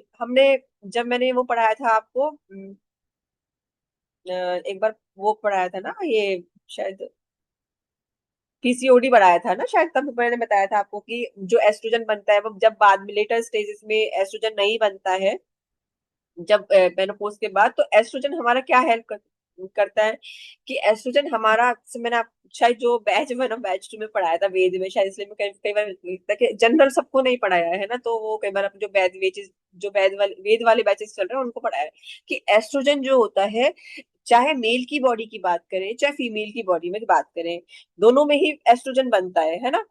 कि जैसे अगर मेल में बात करें तो मेल में जो है टेस्टोस्टेरोन जो होता है वो एरोमेटेज एक एंजाइम की वजह की प्रेजेंस में वो एस्ट्रोजन और प्रोजेस्टेरोन में चेंज हो जाता है ना। तो मेल की बॉडी में भी एस्ट्रोजन होता है और फीमेल की बॉडी में भी एस्ट्रोजन होता है, ठीक है। और ये एस्ट्रोजन क्या हेल्प करता है, ये एस्ट्रोजन हमारे बोन डेंसिटी को मेंटेन करने में, बोन हेल्थ के लिए जरूरी है, और कार्डियोवैस्कुलर डिजीज के लिए भी जरूरी, कार्डियोवैस्कुलर सब हेल्थ के लिए भी जरूरी है। मैंने उस समय पढ़ाया था कि ये हमारे मतलब हमें ये जो प्लाक फॉर्मेशन है इससे हेल्प करता है एस्ट्रोजन। तो एक कारण जब हम पढ़ रहे हैं कि फीमेल की बॉडी में पोस्ट मेनोपॉजल एस्ट्रोजन डेफिशिएंसी होने की वजह से भी ये जो है एथेरोस्क्लेरोसिस डेवलप होने के चांसेस बढ़ जाते हैं। क्यों? क्योंकि जब मतलब जब 58 में, या जिसका अर्ली मेनोपॉज हो गया, यानी जिसका 38 में या 40 में अर्ली मेनोपॉज हो गया, तो उस फीमेल को भी ये एथेरोस्क्लेरोसिस डेवलप होने के चांसेस बढ़ जाएंगे। क्यों? क्योंकि उसका एस्ट्रोजन जो उसको कार्डियोवैस्कुलर डिजीज से बचा रहा था, जो प्लाक फॉर्मेशन से बचा रहा था, वो अब नहीं बचा रहा, क्योंकि वो उसके अंदर वो बन नहीं रहा। तो फीमेल में भी पोस्ट मेनोपॉजल डेफिशिएंसी भी एक रीजन है ये एथेरोस्क्लेरोसिस डेवलप करने का। तो अगर कोई फीमेल अपने पास आती है जो थोड़ी जो बोलती है कि अर्ली स्टेज में एस्ट्रोजन हो गया, तो जब बंद होना बंद हो गया, तो ये भी एक रीजन हो सकता है उसका, कुछ एथेरोस्क्लेरोसिस अगर उसको इस तरह के सिम्टम आ रहे हैं तो, ठीक है। हर हाई कार्बोहाइड्रेट इंटेक, तो ये सारे रीजन तो वही हो गया, हाई कार्बोहाइड्रेट इंटेक या हाई ट्राइग्लिसराइड की, मतलब वो मेटाबॉलिक डिसऑर्डर्स हो गए, ठीक है। अब हाइपोथायरॉयडिज्म, ये सारे रीजन जो हो गए वो एक्चुअली ये कोई मेडिकेशन का साइड इफेक्ट है ना। ये सारी चीजें जो है वो मैं आपको बता ही चुकी हूँ ऑलरेडी, ठीक है। ये टेबल की सहायता से भी मैंने आपको कई सारी चीजें इसमें मेंशन की है। ठीक है। अब कॉम्प्लिकेशंस क्या हो जाएगा, जैसे वो भी मैंने बताया कि अगर हार्ट में है तो कोरोनरी आर्टरी डिजीज हो गया, जिसको हमने अभी हम पढ़ ही रहे हैं कि एंजाइना हो गया। अगर हार्ट में कैरोटिड, कैरोटिड मतलब ब्रेन वाली जो है, अगर कैरोटिड आर्टरी में हो गया तो क्या होगा, हमें पैरालिसिस हो जाएगा, स्ट्रोक आ जाएगा, ये टीआईए। जैसे अभी कई बार क्या होता है कि मैं आपको यहाँ बताती हूँ, जैसे कई बार हम कई कई केसेस आप ग्रुप में आते हैं ना, वो डायग्नोस नहीं हो पाते कि एक तो भैया, एक तो बड़ा क्लॉट, भाई हेमाटोमा हो गया, फट गई, हमें बेहोश हुए थे तो वो पैरालिसिस हुआ, तो आपको सबको पता है कि वो क्या होता है, वो हेमाटोमा ही हो गया। ठीक है, पैरालिसिस में। और एक बार क्या होता है, स्ट्रोक आया कि वो एक इंफ्राक्ट था, वो कुछ हुआ, थोड़ा सा झटका लगा और वो तो उसके बाद वो पैरालिसिस हुआ। एक छोटा सा भी होता है, टीआईए भी होता है, मतलब बहुत हल्का सा झटका लगता है पेशेंट को, पता ही नहीं चलता। वो आपको जब आप पूछोगे कि आप बेहोश हुए थे कि नहीं हुए थे, या आप सोते समय आपको पैरालिसिस हो गया, तो वो बोलेगा मुझे कुछ भी नहीं हुआ था, मुझे मालूम ही नहीं चला था भैया, और मेरे को तो 1 सेकंड के अंदर ये हो गया कि मेरा हाथ पैर काम करना बंद गया, मुझे पैरालिसिस आ गया। कई बार ऐसे भी बोलते होंगे जो लोग केसेस देखते होंगे। तो वो क्या होता है, वो होता है टीआईए, ट्रांजिएंट इस्चेमिक अटैक। वो बहुत छोटा सा टीआईए होता है कि मतलब एक छोटा सा क्लॉट होता है, वो उस समय आर्टरीज में आकर और वो ब्लॉक करके और उस जगह का ब्लड फ्लो बिल्कुल बंद करवा जाता है, और फिर वो उधर से मूव कर जाता है। तो टीआईए बोलते हैं इसको, ट्रांजिएंट ट्रांजिएंट इस्चेमिक अटैक या स्ट्रोक, है ना। और या तो टीआईए बहुत छोटा होता है, स्ट्रोक थोड़ा बड़ा होता है। तो कैरोटिड अगर आर्टरी में प्लाक होगा तो वो पैरालिसिस हो जाएगा। पेरिफेरल आर्टरीज में, मतलब ये मैं सब कुछ बता ही चुकी हूँ, दोबारा आ गया एक्चुअली, कि कॉम्प्लिकेशन में अगर हाथ और पैर में अगर क्लोट बनेगा तो वो जो है पेरिफेरल आर्टरी डिजीज। एन्यूरिज्म क्या होगा कि जो आर्टरीज हैं उसमें क्लॉट की वजह से क्या होगा, एक तरफ दबाव पड़ेगा तो एक तरफ जो है बलून लाइक फूल जाएगी वो आर्टरी, है ना। और फिर क्या होगा, वो उधर से जब बलून लाइक फूली है वो फट जाएगी, तो आर्टरी जो फट रप्चर होने की वजह से फिर वो अंदर से ब्लड फ्लो का ऑब्स्ट्रक्शन हो जाएगा। तो ये भी एक एन्यूरिज्म में भी क्या होता है, एक इसका कॉम्प्लिकेशन होता है। ठीक है, ये तो आई थिंक अभी आप समझ गए होंगे। हमें मैंने पूरा पैथोजेनेसिस आपको इसीलिए समझाई है कि ताकि एक्चुअली आपको समझ में आए कि एक्चुअली प्लाक फॉर्मेशन होता कैसे। इन शॉर्ट हम देखें तो भैया कोलेस्ट्रॉल की वजह से, डायबिटीज की वजह से, मोटापे की वजह से, हाई, ये सब की वजह से एक प्लाक फॉर्मेशन हुआ है, और भैया वो जो है आर्टरी में ब्लड फ्लो को फ्लो जो है रुक गया है। इन शॉर्ट तो ये हमने 2 लाइन में बता दिया। बट एक्चुअली प्लाक क्या है, प्लाक फॉर्मेशन कैसे स्टार्ट होता है, क्या रोल है इसमें, क्यों इन्फ्लेमेशन होता है, क्यों हम बात करते हैं ईएसआर बड़ा होता है, क्यों हम बात करें सीआरपी बड़ा होता है, तो ये सारी चीजें क्यों, किसका क्यों, क्या रोल है इनका, इसीलिए पूरी पैथोजेनेसिस यानी पूरा आपको पैथोलॉजी जो इसकी है मैंने एथेरोस्क्लेरोसिस की डिटेल में पढ़ाई है। ठीक है। अब क्या टेस्ट रहेगा, कैसे डायग्नोस करेंगे, ठीक है। तो टेस्ट डायग्नोसिस के लिए क्या कहते हैं, हम ब्लड टेस्ट कराते हैं, है ना। तो ब्लड टेस्ट में कैसे कराएंगे, तो ब्लड टेस्ट में हम देखते हैं कि उसका लिपिड प्रोफाइल कराते हैं, सीबीसी कराएंगे, ईएसआर कराएंगे, सीआरपी कराते हैं, तो सीआरपी बढ़ा हुआ आएगा, ईएसआर बढ़ा हुआ आएगा। लिपिड प्रोफाइल में एलडीएल बढ़ाया होगा, लो डेंसिटी लिपोप्रोटीन, या VLDL, very low density lipoprotein. ये क्या होता है, ये बैड बैड कोलेस्ट्रॉल है ना, तो ये कोलेस्ट्रॉल बढ़ा हुआ आएगा, ये सब बढ़े हुए आएंगे, तो ये रीजन हो सकता है ना। या अगर हम ब्लड शुगर देखेंगे, शुगर लेवल देखेंगे, तो HbA1c बढ़ा होगा। तो इन सब कारण, ये सब कारण जनरेट कर सकते हैं, या ये सब कारण जो है एथेरोस्क्लेरोसिस के डेवलप करने में ही कि ये पैथोजेनिक फैक्टर है। ठीक है, तो ये ब्लड टेस्ट करा के भी देखते हैं। डॉपलर अल्ट्रासाउंड, तो इसके लिए डॉपलर अल्ट्रासाउंड बहुत सारे तरीके हैं। ठीक है, हम इसको डिटेल में पढ़ेंगे। तो एंजियोग्राम, ईसीजी, इसको मैं डिटेल में लिखा है। ब्लड टेस्ट, डॉपलर अल्ट्रासाउंड कराते हैं। ठीक है, डॉपलर टेस्ट कराते हैं जिसमें हम देखते हैं डॉपलर टेस्ट के रिजल्ट से कि उसका वो ब्लॉकेज की डिग्री कितनी है, कितना ब्लॉकेज हो चुका है आर्टरीज में। अब ब्लड फ्लो जैसे आप देखते हैं ना कि डॉक्टर डॉपलर करके बताते हैं, डॉपलर अल्ट्रासाउंड करके बताते हैं कि इसमें 40% ब्लॉकेज है, 60% ब्लॉकेज है, तो वो डॉपलर अल्ट्रासाउंड से कराकर हार्ट की वेसल्स का कि वो उसमें कितना परसेंट ब्लॉकेज है और कितने सब तक, कितने टाइम तक चल पाएगी ये।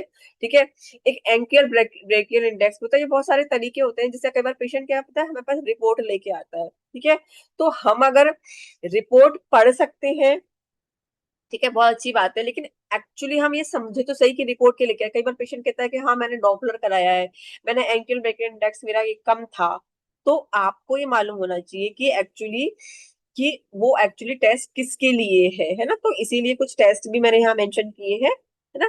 तो एक एंकल ब्रेंकल इंडेक्स भी होता है, जिसमें एंकल में भी कफ लगा के ब्लड प्रेशर चेक करते हैं, और हमारा जो ब्रेंकियल आर्ट जो हाथ में भी ब्लड प्रेशर चेक करते हैं, और दोनों का रेशो निकाल डिफरेंस निकालते हैं। तो वो इंडेक्स होता है, वो नॉर्मल से ज्यादा आता है तो वो वेस्कुलर डिजीज आपको है, मतलब प्लाक फॉर्मेशन के लिए जो है आपको कितना प्लाक फॉर्मेशन है, कितना वो जो है क्लॉट, उसके बेसिस पे देखते हैं। ठीक है। ईसीजी कराते सबको पता है, एंजियोग्राम कराते हैं, है ना, वो जो आर्टरीज का। ठीक है। तो ये सारी इमेजिंग टेक्निक्स होती हैं जिससे हम इससे देखते हैं कि आप क्लाक जो एथेरोस्क्लेरोसिस का जनरेशन कितना है, कितना परसेंट आपको वो उसमें ब्लॉकेज है। ठीक है। अब कैसे कम करें, ट्रीटमेंट और की बात करेंगे तो ट्रीटमेंट की बात करेंगे तो सबसे पहला जो है, सबसे बड़ी जो चीज आती है वो लाइफस्टाइल चेंजेस की आती है। और हर बीमारी में हम पेशेंट को यही बोलते हैं कि आप लाइफस्टाइल चेंजेस करो। कि सबसे पहले अगर आपकी सेडेंटरी अगर लाइफस्टाइल है तो उसको कम करो, घूमना फिरना चालू करो, कोलेस्ट्रॉल हाई, मतलब इनफैक्ट हम तो डायबिटीज में भी, डायबिटीज के पेशेंट को भी, हाइपोथायराइड के पेशेंट को सबसे पहले यही बोलते हैं कि आप लाइफस्टाइल चेंजेस आपको करनी होगी। जब हम कंसल्टेशन करते हैं तब हम सबसे पहले हमें यही बोलना चाहिए कि आपको हमारे ट्रीटमेंट के साथ लाइफस्टाइल चेंजेस करने पड़ेंगे, डाइट चेंज करने पड़ेंगे, एक्सरसाइज को अपने लाइफस्टाइल में इंक्लूड करना पड़ेगा। तो यहाँ सबसे पहले जो चेंजेस मैंने लिखे हैं वो ये लिखे कि लाइफस्टाइल चेंजेस करने पड़ेंगे, कि डाइट में चेंजेस और एक्सरसाइज, ये सब आपको इंक्लूड करना पड़ेगा। वो सबसे पहले ही आता है हमारे ट्रीटमेंट से पहले भी, सबसे पहले वो आता है कि अगर डे वन से ही पेशेंट को बोलो कि आप वो करके आओगे तभी ट्रीटमेंट का फायदा है, वरना हमारे ट्रीटमेंट का कोई फायदा नहीं है ना। तो कोलेस्ट्रॉल मैंने, अब ये तो रहा लाइफस्टाइल चेंजेस की बात है। तो कुछ और एक्सरसाइज। ठीक है। अब कुछ प्रकार के पेशेंट दवाई भी लेके आता है, तो दवाई किस तरह से देते हैं डॉक्टर्स को, कोलेस्ट्रॉल कम करने के लिए दवाई देते हैं डॉक्टर, है एलडीएल कम करने के लिए डॉक्टर दवाइयां देते हैं, है ना। और एंटी प्लेटलेट मेडिकेशन देते हैं। तो प्लेट अभी मैंने बताया कि वो जब प्लेटलेट फॉर्मेशन होगा वहां पर, है ना, तो प्लेटलेट्स कम करने के लिए भी दवाई देते हैं, एंटी प्लेटलेट्स मेडिकेशन देते हैं, ताकि क्योंकि प्लेटलेट्स ज्यादा बनेंगी, ज्यादा होंगी तो क्या प्लाक फॉर्मेशन ज्यादा होगा। थ्रोम्बोसाइटोसिस में क्या होता है कि जिसको प्लेटलेट ज्यादा होती है, तो प्लेटलेट ज्यादा बनेंगी तो प्लेटलेट ज्यादा चोट लगेगी, तो प्लेटलेट टूटते टूटते ज्यादा क्लॉट फॉर्मेशन करेगी। क्लॉट फॉर्मेशन के लिए हमारी प्लेटलेट जो होती है, जो ब्लड की 3 प्रकार की सेल्स हैं उसमें प्लेटलेट ही तो है जो क्लॉट फॉर्मेशन करती है। तो ज्यादा प्लेटलेट्स होंगी तो ज्यादा क्लॉट बनेगा, तो डॉक्टर वहां पर एंटी प्लेटलेट मेडिकेशन देते हैं, यानी प्लेटलेट को थोड़ा डाउन करने के लिए मेडिकेशन देते हैं, ताकि वो जो क्लॉट है वो कम बने। ठीक है। ठीक है। और ब्लड को ब्लड थिनर देते हैं, एंटीकोगुलेंट ब्लड थिनर देते हैं ना। तो ब्लड थिनर ले रहा होता है, एस्प्रिन ले रहा होता है ना, इकोस्प्रिन ले रहा होता है, वारफेरिन देते हैं। तो कई सारे जिसको हम जो हमारे पास हेपरिन है, वो क्या है, ब्लड थिनर डॉक्टर देते हैं, एस्प्रिन इकोस्प्रिन, है ना, वारफेरिन। तो ऐसी मेडिकेशन ले रहा होता है वो, जिसको हम हेपरिन बोलते हैं। तो हम पेशेंट का इकोस्प्रिन छुड़वा सकते हैं कैसे, अपने हेपरिन ट्रीटमेंट से, है ना। ब्लड प्रेशर मेंटेन करने के लिए पेशेंट दवाइयां ले रहा होता है, तो ये सारी दवाइयां जो है हार्ट का पेशेंट ले रहा होता है। ठीक है। इसके अलावा डॉक्टर क्या करते हैं, एंजियोप्लास्टी करते हैं। ठीक है। एंजियोप्लास्टी में करते हैं वो ब्लॉकेज खोलकर वहां पर एक स्टंट लगा देते हैं, है ना। स्टेंट लगा देते हैं वहां पर, मतलब कि बलून लाइक स्टेंट होता है जहां प्लाक फॉर्मेशन हुआ, तो वो जो एक स्टेंट जाता है और वहां पे उस प्लाक को साइड कर देता है, और वो उसको आर्टरी जो ब्लॉकेज हुई है उसको खोल देता है। तो एंजियोप्लास्टी कहते हैं, है ना। एंजियोग्राफी से मालूम लगाते हैं कि कितना ब्लॉकेज है ना, कहाँ कहाँ ब्लॉकेज है। और एंजियोप्लास्टी वो एक सर्जरी है ना। तो अभी तो मैंने कुछ मेडिकेशन बताई थी कि ऐसा पेशेंट, हार्ट का पेशेंट क्या क्या दवाई ले रहा होता है। और जो सर्जरी जैसे में करते हैं उसमें क्या है कि एंजियोप्लास्टी करते हैं। तो एंजियोप्लास्टी में क्या करते हैं कि वो स्टंट लगाकर, यानी मैस लाइक ट्यूब, मतलब जाली जैसा स्टेंट होता है, जिसमें कि वो उस प्लाक को साइड कर देते हैं और उस जो ब्लॉकेज है उसको खोल देते हैं। ठीक है। एंड डाटो डायरेक्ट एंड डायरेक्टोमी, मतलब रेक्टोमी मतलब डार्ट, मतलब जो प्लाक है उसको हटाना। तो ट्यूब के थ्रू उस डार्ट को, मतलब उस प्लाक को हटा दिया जाता है ना। जैसे जैसे प्लाक बनेगा प्लाक को हटा दिया जाता है। तो एक ये भी तरीका है कि धीरे धीरे उस प्लाक को हटा दिया जाता है सर्जिकली भी हटाते हैं और एक इंजेक्शन के थ्रू भी हटाते हैं। कई बार क्या होता है, इंजेक्शन लगाए जाते हैं वहां पर, डायरेक्ट वही इंजेक्शन लगाए जाते हैं जहाँ प्लाक बनता है, तो उसके थ्रू भी उस प्लाक को खोला जाता है, या सर्जरी के थ्रू भी, सर्जिकल भी उस डार्ट है, यानी डार्ट मतलब वही प्लाक ही है, ये प्लाक को हटाया जाता है। तो ये कई सर्जरी पेशेंट बोलता है कि मैंने ये कराया हुआ है फिर भी दोबारा प्लाक प्लाक फॉर्मेशन हो गया। इसका हम क्या करते हैं न्यूरोथेरेपी में, हम न्यूरोथेरेपी में काम करते हैं कि एक्चुअली रूट कॉज पे कि प्लाक फॉर्मेशन हो क्यों रहा है ना। लेकिन अभी तक हम जो मेडिकल में जो हम मेडिसिन पढ़ रहे हैं, जो मेडिकल की जो प्रोसीजर पढ़ रहे हैं ये प्लाक फॉर्मेशन के, तो आप क्या कह रहे हो कि वो हटा ही रहा है ना। लेकिन हटाना एक सोल्यूशन नहीं है ना। अगर हमने सर्जरी के लिए उस प्लाक को हटा दिया तो जब जब आपका लाइफस्टाइल ही खराब है तो वो दोबारा प्लाक बनता रहेगा, इसीलिए सक्सेसफुल नहीं है, पेशेंट को दोबारा करानी पड़ती है कि मैंने एक बार करा चुका हूँ, दोबारा डॉक्टर कराने के लिए कह रहे हैं। वो प्लाक एक जगह से दूसरी जगह बन गया, अगर हमने एक जगह तो मैश लगा दिया, मतलब एनजीओ वो स्टेंट लगा दिया है, लेकिन वो स्टेंट तो फिर उस वो प्लाक खुल गया, लेकिन अब प्लाक में भी उस स्टेंट में भी प्लाक बनने लगता है। जब प्लाक फॉर्मेशन का प्रोसेस चालू है नीचे आपका वो सब कुछ है ना, तो वो जब प्लाक बढ़ रहा है तो वो स्टेंट में भी प्लाक बन जाता है, वो भी आगे उसमें भी उसके ऊपर से भी बन जाता है। तो कहने का मतलब ये परमानेंट सोल्यूशन नहीं है जो ये सर्जिकल जो प्रोसीजर है, ठीक है। थ्रोम्बोलाइटिक थेरेपी, कई सारी थेरेपी जैसे मैंने बताया कि वो इंजेक्शन लगा के उस थ्रोम्बस को यानी उस प्लाक को खोला जाता है। फिर बाईपास सर्जरी भी होती है कि वो बाईपास की जो आर्टरीज है, मतलब वो उस किसी पर्टिकुलर आर्टरी में ब्लॉकेज हो गया, तो बाईपास सर्जरी में क्या होता है कि हमारी जो हार्ट है ना उसके चारों तरफ और भी ऐसी आर्टरीज है, जैसे कई बार जनरल टर्म्स में समझाऊं तो जैसे कुछ एक रास्ता है, एक सीधा रास्ता है, उसके अलावा एक रास्ता ऐसा है जो बाईपास से होके जाता है, मतलब बाहर बाहर होके जाता है, लेकिन वो सीधा नहीं है, वो बाहर होके जाता है, वो उसमें कोई कम लोग जाते हैं, एक बाईपास रास्ता है, मतलब दूसरा रास्ता है ना।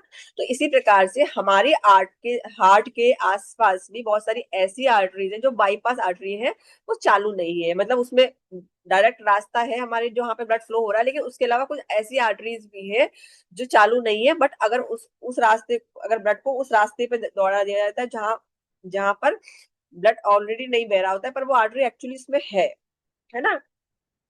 तो बाईपास आर्टरी में क्या, सर्जरी में क्या करते हैं, जिसमें प्लाक है उसको काट कर जो बाईपास की आर्टरी जो और दूसरी आर्टरी है, दूसरा रास्ते के थ्रू जो है ब्लड को फ्लो कराया जाता है।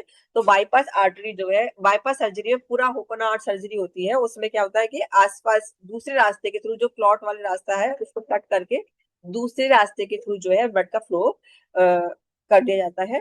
तो बेसिकली ये सब सर्जिकल प्रोसीजर है जो करते हैं। लेकिन अब हम बात करते हैं अपनी न्यूरोथेरेपी की।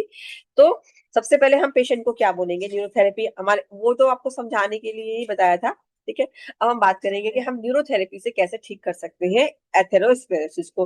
तो सबसे पहले पेशेंट हमारे पास आता है तो हम उसको कंसल्टेशन के टाइम पे ही समझाएंगे कि आपको लाइफस्टाइल चेंजेस करने पड़ेंगे, जिसमें आपको क्या करना है, जिसमें आपको करना है कि स्टॉप स्मोकिंग। अगर आप स्मोक करते हैं तो आपको स्मोकिंग छोड़नी पड़ेगी, क्योंकि इसकी वजह से ही, निकोटीन की वजह से ही आपका ये प्लाक फॉर्मेशन हो रहा है।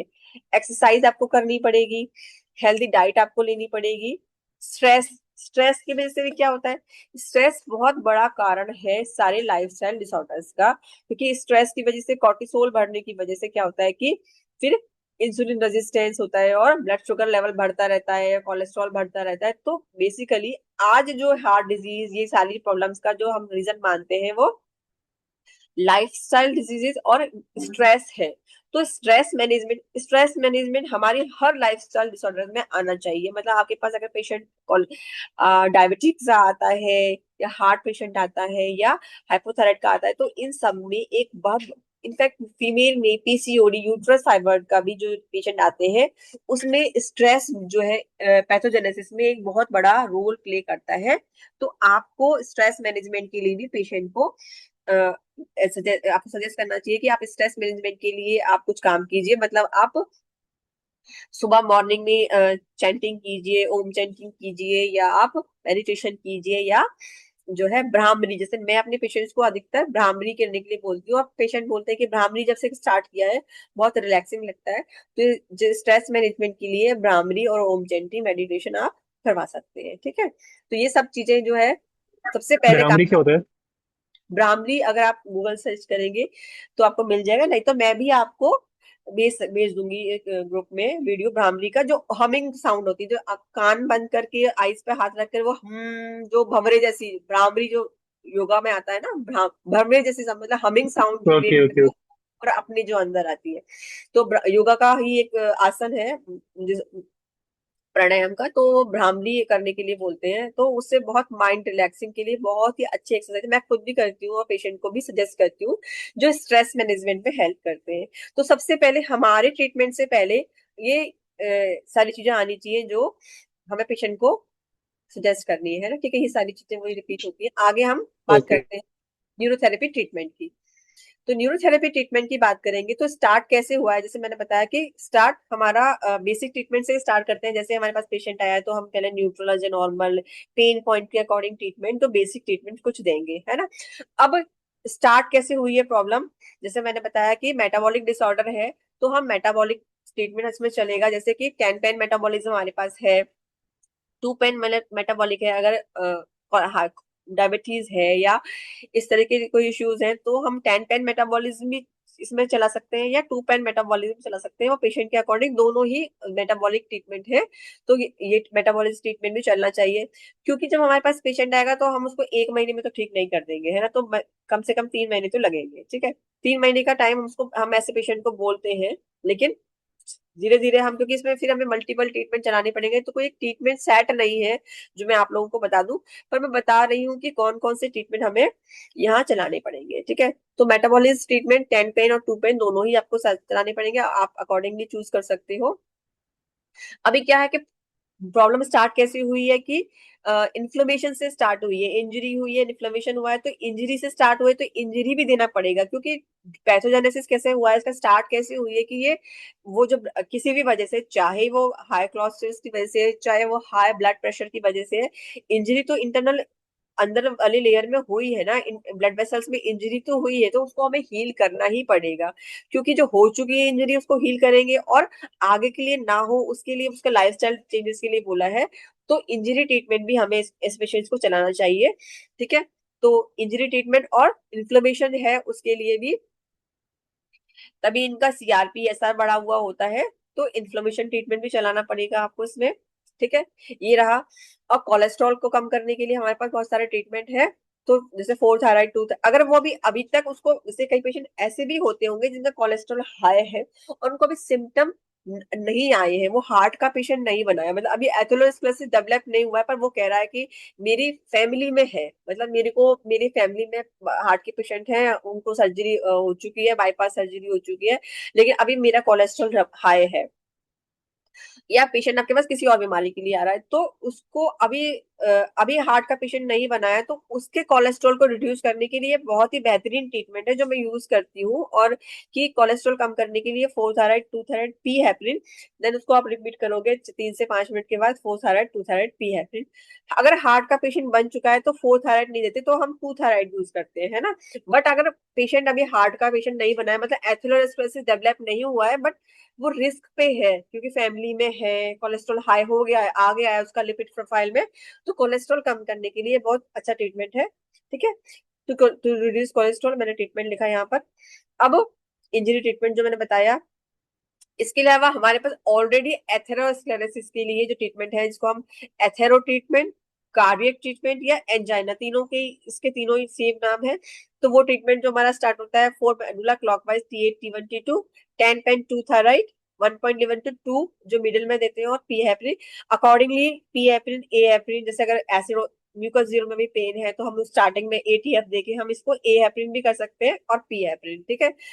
अब जीन जीन अगर जीन जेनेटिक है, फैमिली में किसी को है, तो जीन फॉर्मूले भी उसको देने पड़ेंगे, तो ब्लैक जीन्स, प्योर जीन्स और न्यू जीन्स, जो हमारे पास तीनों जीन चेंज फॉर्मूले हैं 1 2 3, तो वो जैसे अगर किसी हमारे जैसे अगर कोई पेशेंट ऐसा होगा जेनेटिक डिजीज रहती है, तो मैं तीनों भी जो फॉर्मूले हैं वो ऑल्टरनेट डेज पे यूज करती हूँ, कि पहले दिन black gene gene formula number 1, फिर दूसरे दिन 2 और तीसरे दिन 3, तो इस तरह से तीनों ही फॉर्मूले मैंने लिख दिया है कि ब्लैक, प्योर जीन्स और न्यू जीन्स आपको एक एक दिन के बेसिस पे ऐसे चलाना पड़ेगा, डेली ऐसे 1 बाय 1 करके चलाना पड़ेगा। तो जेनेटिक इश्यूज है तो आपको ये सब भी साथ में चलाना पड़ेगा। कोलेस्ट्रॉल को कम करने के लिए हमारे पास 2 पेन 6 भी है ना, ये सब वन पैरा 2.4 लीवर भी हमारे पास ट्रीटमेंट है, जो ये प्लाक फॉर्मेशन को, मतलब कुछ भी एक्स्ट्रा है जिसके लिए हमारे पास जो भी कुछ ब्लड में, ये वैसे तो हम डिकैल्सिफिकेशन में देते हैं, पर कैल्सिफिकेशन है, प्लाक फॉर्मेशन है, सब में ये काम करता है। तो एक ये ट्रीटमेंट ये भी है, ये भी आप यूज कर सकते हो। इसके अलावा कुछ ट्रीटमेंट जो मैंने इसमें मेंशन नहीं किए हैं, वो ये है कि जैसे अगर स्ट्रेस, पेशेंट को स्ट्रेस की वजह से ये सारी इश्यूज हो रहे हैं, तो आप स्ट्रेस का ट्रीटमेंट भी ऐड ऑन करोगे, है ना। जैसे हमारे पास हर चीज के लिए ट्रीटमेंट है, लेकिन हम किस केस के अकॉर्डिंग, अगर हम किसी केस के अकॉर्डिंग ट्रीटमेंट सेट करते हैं, तो हम उसके मल्टीपल, हम होलिस्टिक अप्रोच लेके चलते हैं कि उसको क्या क्या इश्यूज है ना।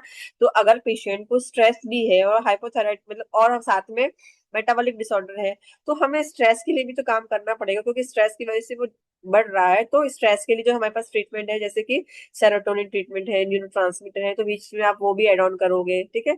तो ऐसे एक ट्रीटमेंट सेट बनता है पेशेंट के अकॉर्डिंग, है ना। किसी बीमारी का ट्रीटमेंट नहीं है, पर केस के अकॉर्डिंग ट्रीटमेंट सेट बनता है, ठीक है। और इसमें आता है कि अभी इसमें एड ऑन करना है, जैसे कि अभी प्लाक क्या है, प्लाक केवल कोलेस्ट्रॉल नहीं है, तो कोलेस्ट्रॉल भी कम करना पड़ेगा, ठीक है। अब इंजरी भी उसमें हील करनी पड़ेगी, ठीक है। और क्या है, वो फाइब्रिन का जाल भी है, तो यहाँ पे हेपरिन ट्रीटमेंट आता है, तो हमारे पास एफ हेपरिन, एंटी हेपरिन, और या पूरा मल्टी हेपरिन। तो मल्टी हेपरिन ट्रीटमेंट भी हमारे इसमें एथेरोस्क्लेरोसिस में काम करता है। तो पूरा मल्टी हेपरिन चाहे आप दो, या मल्टी हेपरिन ट्रीटमेंट क्या हो जाएगा, 15 left medulla, 6 left side, 8 left पार्को। तो ब्लॉकेज को खोलने, कुछ भी खोलने के लिए हमारे पास क्या है, ये 15 left medulla, 6 left side, 8 left पार्को है। तो अकेला ये भी काम कर सकते हैं, इसके साथ में आप टू पेन वाला हेपरिन दे दो, या 18 पेन वाला हेपरिन दे दो, या पूरा मल्टी हेपरिन ट्रीटमेंट यूज कर लो, या एफ हेपरिन और एंटी हेपरिन यूज कर लो। तो कहने का मतलब, इसमें मैंने एड ऑन नहीं किया है, मैं इसमें ऐड कर दूंगी जब आपको सेंड करूंगी पीडीएफ। तो इस मल्टी हेपरिन या इस एफ हेपरिन ट्रीटमेंट भी जो है इसमें हेल्प करता है, क्योंकि क्लॉट केवल कोलेस्ट्रॉल नहीं है, वो क्या है, एक इन्फ्लेमेटरी रिस्पॉन्स है हमारे शरीर का, जिसमें कोलेस्ट्रॉल भी है, वहां पे डेड सेल्स भी है ना। और 18 पेन जो हमारा डेड सेल्स, डेब्रिस को हटाने के लिए, अभी मैंने बताया कि फोम सेल्स बनती है, वो डेड हो जाती है और कोलेस्ट्रॉल वहां जमने लगता है। तो कहने का मतलब, वो वहां पर कोलेस्ट्रॉल भी है, वहां पर फाइब्रिन भी है, डेड सेल्स भी है, इन्फ्लेमेशन भी है, इंजरी भी है। तो प्लाक फॉर्मेशन में ये सब रोल है, और सबका ट्रीटमेंट करना पड़ेगा। केवल हम कोलेस्ट्रॉल कोलेस्ट्रॉल पे ही काम नहीं करेंगे, जैसे हम बोलते हैं कि आप कोलेस्ट्रॉल के लिए ट्रीटमेंट दे दो, दैट्स इट, काम हो गया। नहीं, इन सब पे काम करना पड़ेगा अगर हमें एक्चुअली एथेरोस्क्लेरोसिस या आर्टेरियोस्क्लेरोसिस को ट्रीट करना है कंप्लीटली परमानेंटली। तो इस तरह से हेपरिन ट्रीटमेंट चलाने पड़ेंगे, केवल पी हेपरिन से काम नहीं चलेगा, एफ एप्रिल और एंटी एफ एप्रिल ये सारे ट्रीटमेंट चलानी पड़ेंगे, तभी जाके हम 3 महीने में जाके पेशेंट को पूरा कम, ऐसा भी हो सकता है 2 महीने में ठीक हो जाए, वो डिपेंड करेगा ना कितना परसेंट ब्लॉकेज है, उस पर डिपेंड करेगा। और ये भी डिपेंड करेगा कि पेशेंट का लाइफस्टाइल कैसा है, और ये भी डिपेंड करेगा कि पेशेंट साथ में, जैसे अभी मैंने बताया कि पेशेंट इकोस्प्रिन दे रहा होता है, तो हम हेपरिन इसमें यूज करेंगे। तो लेकिन कुछ चीजें नेचुरली ब्लड थिनर होती है, जैसे कि गार्लिक है, वो सारा डाइट में ऐड करेगा, है ना। तो ये सारी चीजें, जिंजर भी है, गार्लिक भी है, और बहुत सारी चीजें हैं जो एड ऑन करेगा। अगर लाइफस्टाइल में बदलाव करेगा, तो रिजल्ट 2 महीने में भी आ जाएगा, है ना।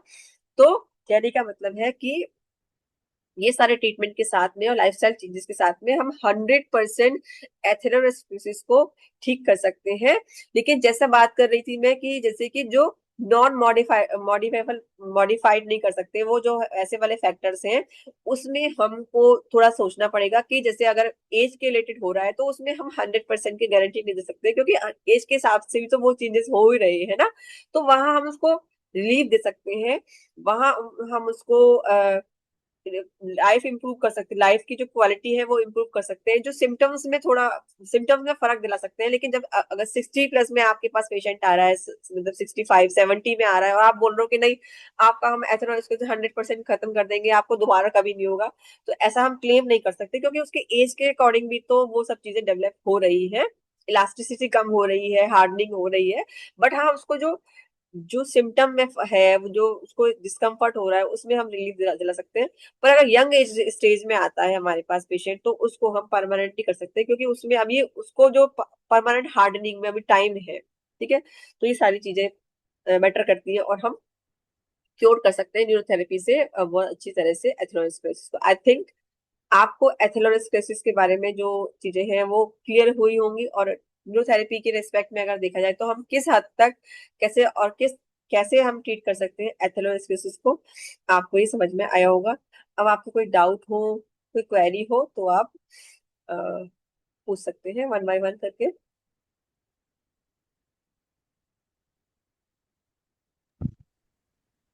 मैम नमस्कार। नमस्कार जी। जी आपने कहा कि जिनको अंजीना प्रॉब्लम है, ब्लॉकेज बहुत ज़्यादा है, उनको फुल थायराइड नहीं देना है।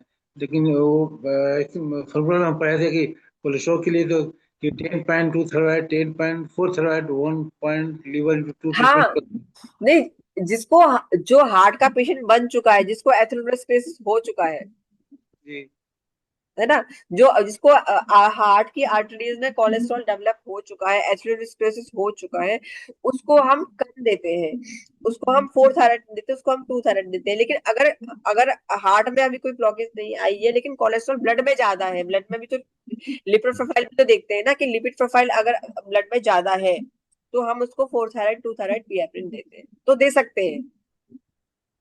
दोनों अलग अलग चीजें हो गई ना, कि एक तो ये है कि कोलेस्ट्रॉल अभी ब्लड में ज्यादा आया है, तो ब्लड में ज्यादा होने का मतलब हमेशा तो ये नहीं है कि वो आपकी हार्ट की आर्टरीज में चिपक रहा है ना। तो एथेरोस्क्लेरोसिस तो हार्ट की डिजीज जब डेवलप तब होगी ना, जब आपको आपको कोई डिस्कम्फर्ट शुरू हुआ है, आपको एंजाइना पेन शुरू हुआ है, या हार्ट में कोई डिजीज है, या आपके हार्ट या आपके डोपलर अल्ट्रासाउंड से, या किसी चीज से, या ईसीजी में, या इलेक्ट्रो या एंजियोग्राफ में आपका आ चुका है कि आपकी आर्टरीज में हार्ट की आर्टरीज में ब्लॉकेज हो चुकी है, वो वाली स्टेज है, तब नहीं देना है। लेकिन आपके ब्लड टेस्ट रिपोर्ट में आपका लिपिड प्रोफाइल में अगर आपका कोलेस्ट्रॉल ज्यादा है, तो फिर हम दे सकते हैं कोलेस्ट्रॉल कम करने के लिए। जी। ठीक है। जो पेशेंट इकोस्प्रिन ले रहा है ऑलरेडी, तो वो तो हार्ट का पेशेंट हो गया ना। तो अगर आप ले रहे हैं, आप ले रहे हैं हार्ट के लिए कोई दवाई वगैरह मैं ले तो नहीं रहा हूँ, लेकिन मेरा हार्ट का ब्लॉकेज है। आया है? जी। अच्छा, ठीक है।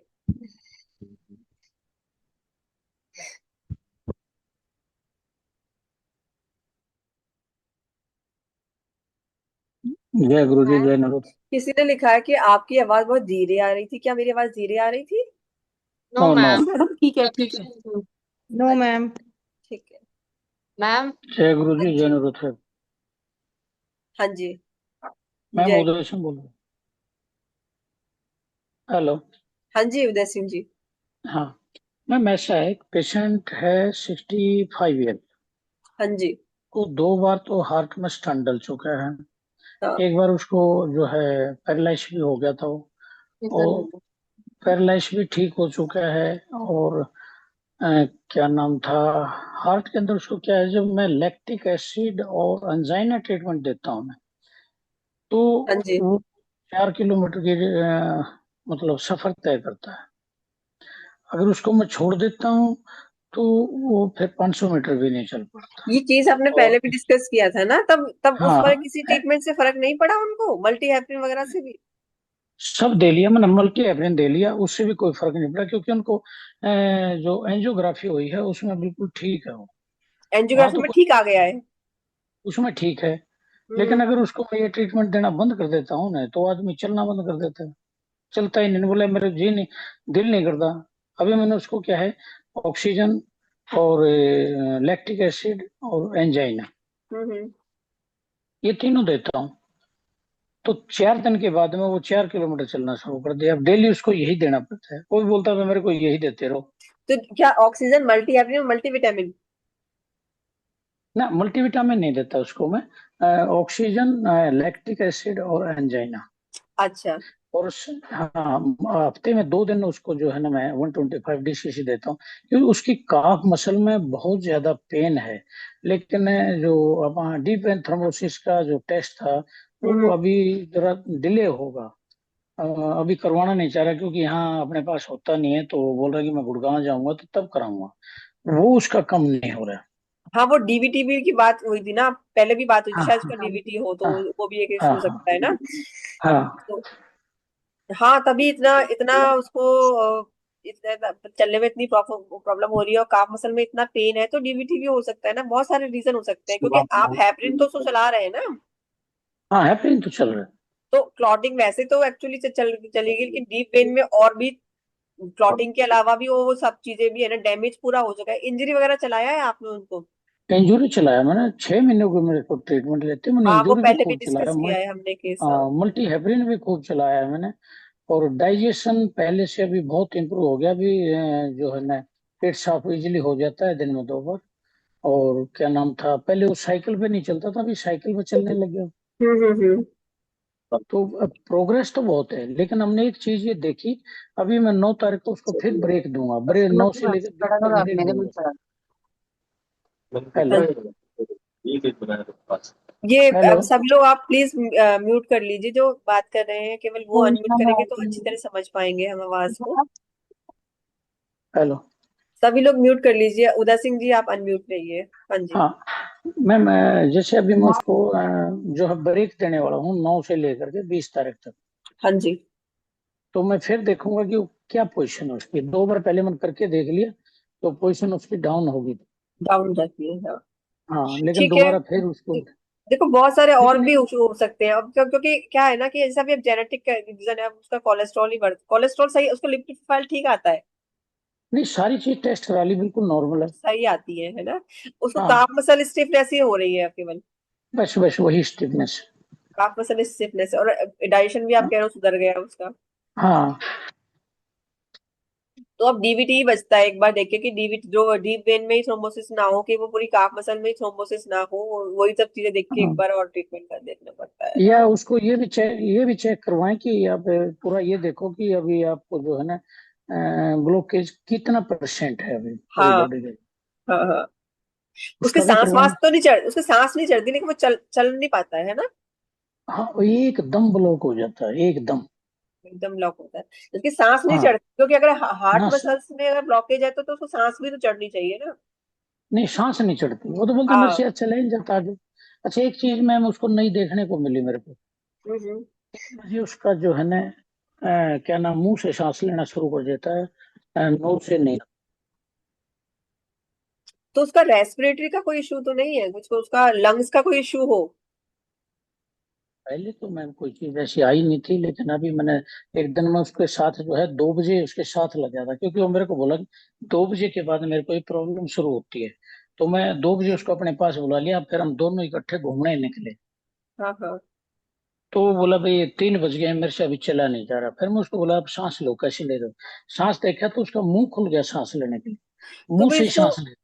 उसका रेस्पिरेटरी ऑब्स्ट्रक्शन तो नहीं है कि उसको सांस लेने में दिक्कत हो रही है, फिर पूरे शरीर में ऑक्सीजन नहीं पहुंच पाती है उसका? लंग्स का भी कोई हाँ, इशू हो सकता है ना। लेकिन ये पहले नहीं था, ये अभी हो गया। क्या हो गया ये इस बात से मुझे, दवाइयां सारी बंद कर दी दवाई हैं, सारी ब्लड बंद कर दी? प्रेशर सब बंद कर दिए हैं।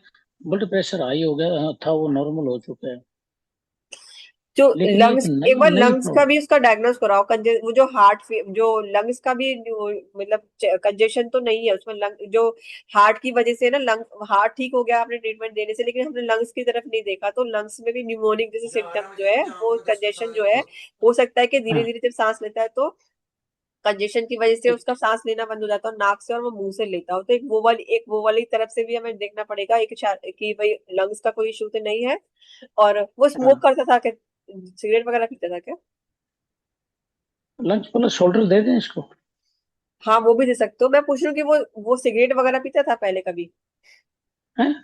सिगरेट पीता था, स्मोकिंग करता था नहीं कभी? नहीं, ना ना, no smoking, no no smoking. Drinking, किसी प्रकार सिंपल खाना खाता है, जितना मैं बोलता हूँ जिस टाइम बोलता हूँ उसी टाइम लेता है। टीचर है, रिटायर्ड।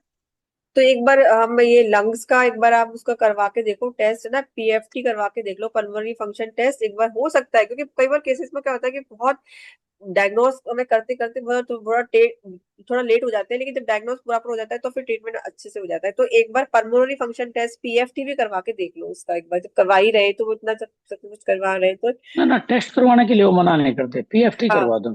पीएफटी करवा लो एक बार उसका, क्योंकि आप कह रहे हो कि नाक से सांस नहीं ले पाता, मुंह से लेता है, तो एक बार पीएफटी करवा के देख लो एक बार आप इसका। क्योंकि ये चीज 3 बजे शुरू होती है, करेक्ट 3 बजे शुरू हो जाता है।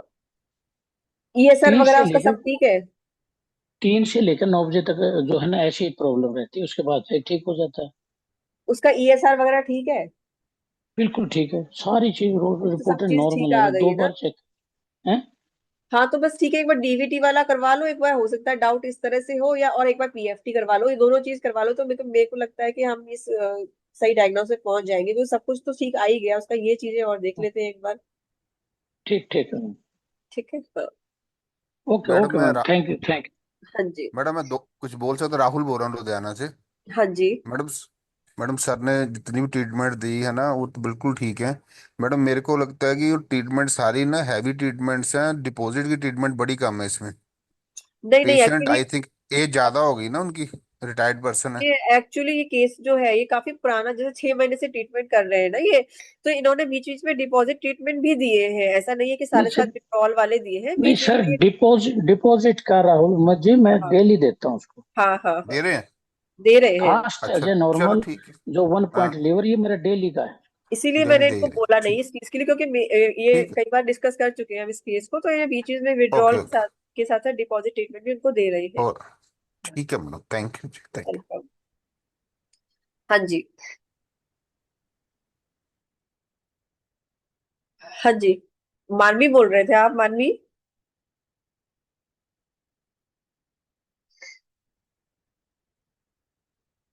Hello ma'am, good evening. Good evening. Ma'am session बहुत बहुत बहुत ज्यादा इंफॉर्मेटिव था, थैंक यू। मैम जो भी लास्ट में आपने बोला था ना कि कौन सी आर्टरीज की वजह से मे बी एक हाथ में और एक पैर में दर्द रह सकता है, आपने बोला था ना। हाँ जैसे मान लो किसी पेशेंट का बहुत टाइम से हाथ में दर्द ठीक नहीं हो रहा, तो हाँ, हम दोनों में से कोई भी एक हो सकता है, या सिर्फ लेफ्ट ही या लेफ्ट लेग या लेफ्ट हाथ की ही बात कर रहे हैं हम। किसी में भी हो सकता है कि हाथ में जाने वाली आर्टरी में ब्लॉकेज हो, से हम तो सर्कुलेटरी का भी इशू हो सकता है, नर्वस सिस्टम का भी हो सकता है, तो अगर हाथ में दर्द है तो हाथ को सब ब्लड सप्लाई देने वाली किसी आर्टरी में ब्लॉकेज हो तो वो भी हो सकता है, तो हम उसके लिए भी हमें एक्चुअली हेपरिन जो ट्रीटमेंट है वो इसके लिए तो है ना, हेपरिन है, एफ हेपरिन है, तो मल्टी हेपरिन जरूर थोड़ा ना है कि मल्टी हेपरिन केवल हार्ट में काम करेगा, ब्लड ब्लड या ब्रेन पे काम करेगा, तो आप स्टार्टिंग के छोटे हेपरिन से लेकर आप एफ हेपरिन भी दे सकते हो, तो वो भी एक इशू हो सकता है, केवल एक ही हाथ में भी दिक्कत हो सकती है, दोनों हाथ में भी दिक्कत हो सकती है, और हाथ पैर दोनों में दिक्कत हो सकती है, तो यहाँ पे काम यही सारे ट्रीटमेंट करेंगे साथ में। जैसे मैंने आपको बताया था कि अगर हमें पेरिफेरल में भेजना होता है, कि अगर ब्रेन की तरफ अगर कोई हमें हेपरिन वगैरह भेजना होता है, तो हम 1 पिट 1 WD, सॉरी 1 पिट 1 थायराइड 1 ADR या 6 ADR करके लगाते हैं, या WD की तरफ भेजना होता है तो 1 WD 1 थायराइड और 6 ADR करके लगाते हैं। तो अगर अगर हार्ट मतलब हाथों की तरफ अगर हमें कुछ भेजना होता है, या हम चाह रहे हैं कि इस तरफ ब्लॉकेज खुले, तो पहले हम्म। एक बार 4 medulla clockwise T8 T1 T2 दे दें, उसके बाद हेपरिन वेपरिन दें, तो इस तरफ की वो नर्व्स थोड़ी एक्टिवेट हो जाती है, उसके बाद फिर हम यहाँ कर सकते हैं P heparin, A heparin, F heparin जो भी है, तो इस तरह से भी ट्रीटमेंट दे सकते हो। अगर लगता है आपको कि आप उसके हाथ में ब्लॉकेज है या हाथ में दर्द नहीं जा रहा, तो हो सकता है किसी हाथ से रिस्पेक्टिव आर्टरी में ब्लॉकेज हो। एनी टेस्ट रिक्वायरमेंट फॉर, अगर आपने जैसे स्टार्टिंग में जो अपन ट्रीटमेंट देंगे पेन के लिए, अगर बहुत टाइम से सिर्फ पर्टिकुलर मतलब नहीं जा रहा है, तो फिर हम यहाँ पर मतलब हमारा माइंड इस तरफ जाएगा, तो कोई टेस्ट करवाना पड़ेगा, कोई टेस्ट रिक्वायर होता है इसके लिए? टेस्ट रिक्वायर, आप पहले ट्रीटमेंट देके देखो ना, कई बार क्या होता है कि पेशेंट नानुकुर करता है कि अरे यार मैं टेस्ट वेस्ट नहीं करवा रहा हूँ, पेशेंट ही चला जाता है, नहीं तो मैम, आप ये अपनी नॉलेज के लिए, अपनी हाँ नॉलेज के लिए। हाँ करवा सकते हो, एंजियोग्राम करवा सकते हो, मतलब इसके लिए एंजियोग्राम। इस पर्टिकुलर आर्टरी के लिए करवा सकते हो, मतलब ओके। हाथ के लिए आप करवा सकते हो, ब्लॉकेज दिखवा सकते हो। ठीक है। हाँ। डोपलर भी होता है, हार्ट के लिए नहीं होता, बाकी सारी आर्टरीज को ब्लॉकेज के लिए होता है, तो वो सब भी दिखवा सकते हो। आर्टेरियोग्राम होता है, मतलब आर्टेरियोग्राम एक्चुअली, आर्टियोग्राम। एथेरोग्राम तो जो होता है, एंजियोग्राम तो एक्चुअली हार्ट के लिए होता है, लेकिन आर्टेरियोग्राम होता है वो आर्टरी में ब्लॉकेज देखने के लिए होता है कि किस आर्टरी में कितना ब्लॉकेज है, तो आर्टेरियोग्राम करवा सकते हो। आर्टियोग्राम टेस्ट होता है ना? हाँ हाँ मैम, अपनी नॉलेज के लिए ही पूछ रही थी मैं, कौन हाँ सा टेस्ट रिक्वायर होता है। हाँ, आर्टियोग्राम होता है, उसमें एक्चुअली देखते हो कि कितना परसेंट वो आपकी ब्लॉकेज है उसमें, और फिर वो उस आर्टेरियोस्कोपी से, इस आर्टेरियोस्कोप या आर्टियोग्राम से वो देखते हैं कि कितना परसेंट आर्टरी में ब्लॉकेज है, वो डाई इंजेक्ट करके देखते हैं, बेसिकली वो ब्लॉकेज को देखते ओके। हैं कि कितना परसेंट है, तो वो चीजें हैं। ठीक है। ओके पर ओके। किडनी का पेशेंट है ऑलरेडी तो उसको सजेस्ट नहीं करना चाहिए, क्योंकि किडनी का पेशेंट जो है वो ऑलरेडी कि डाई इंजेक्ट करके देखते हैं, तो डाई इंजेक्ट जो डाई जाती है ना, वो फिर किडनी के पेशेंट में जो है डाई वो रिमूव करना मुश्किल होता है, क्योंकि हाँ, किडनी बहुत ऑलरेडी मुश्किल हो जाएगा, खराब। थोड़ा तो ट्रिगर हो इसीलिए जाएगा। उसको सजेस्ट नहीं करेंगे। नहीं बाकी कर जो सकते। हेल्दी पर्सन है जिसका किडनी का कोई इशू नहीं है उसको हम सजेस्ट कर सकते हैं। Okay okay ma'am, thank you.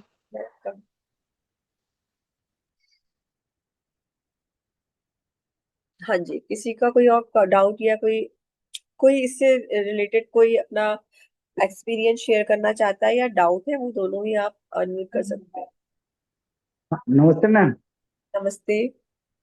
हाँ, वीरेंद्र कुमार बोल रहा हूँ मैम, आगरा से। हाँ जी। हाँ, मैंने एक चीज पूछना था, ये आपने पहले भी बताया था कई बार है, ये आपने जो हेपरिन बताई ना कि एफ हेपरिन और ये एम हेपरिन ये दे सकते हैं, तो उसमें मैम एक बार में तो एक ही हेपरिन देना होता है ना? नहीं दे सकते हैं, रिपीट भी कर सकते हैं। आप मल्टी हैपरिन ट्रीटमेंट में एक साथ में कितने बार कितने हैपरिन देते हैं? हाँ, लेकिन एक बार किसी उसमें ग्रुप में शायद सुना था कि हेपरिन जो है वो एक ही हेपरिन एक बार में यूज करो, उसमें कुछ फिर अगर देना है तो टाइम गैप ज्यादा दीजिए, थोड़ा सा ऐसा करके है जो कुछ। देखो, हर किसी का अपना एक अपना एक क्या बोले कि अपनी एक उनकी विचारधारा होती है, मतलब अपना एक एक्सपीरियंस होता है कि जिसके बेसिस पे अलग अलग ट्रीटमेंट करते हैं ना अपना। मैं जिस एक्सपीरियंस के बेसिस पे बात कर रही हूँ, या मैं जिस जिस लॉजिक के बेसिस पे बात कर रही हूँ, ये कि मल्टी हैपरिन ट्रीटमेंट में भी हम एक बार में कई सारे हैपरिन यूज करते हैं, है ना। और जैसे पहले के सिनेरियो था, जब पहले जो ट्रीटमेंट बना हैपरिन ट्रीटमेंट, तो ऐसा बोला जाता था कि हैपरिन को ट्रीटमेंट को हम सबसे लास्ट में यूज करते हैं, क्योंकि हैपरिन जो है वो लंबे टाइम तक काम करता रहे अपना, और हेपरिन को सबसे लास्ट में दो और खत्म, उसके बाद कोई ट्रीटमेंट ना दो। या आचार्य जी भी क्लास में है अभी, जैसे बुक में लिखा हुआ है कि एक हैपरिन और दूसरे हैपरिन के बीच में आधे घंटे का गैप होना चाहिए, ऐसे पहले के सिनेरियो में लिखा जाता था, ठीक है, पहले लिखा जाता, लेकिन बाद में ये देखा कि जो हमने ऑलरेडी गुरु जी के ट्रीटमेंट भी देखे, या बाद में देखा कि अब जो फॉर्मूले बने कि स्टार्टिंग में ही हैपरिन दे दो, जैसे न्यू यूडीएफ चेंज है तो स्टार्टिंग में ही हैपरिन दे दिया गया है, वहां पे हैपरिन दिया गया, तो वहां तो फिर अगर हम स्टार्टिंग में हैपरिन दे दोगे तो पहले के सिनेरियो के हिसाब से तो आप फिर बाकी ट्रीटमेंट अपना दिया ही नहीं।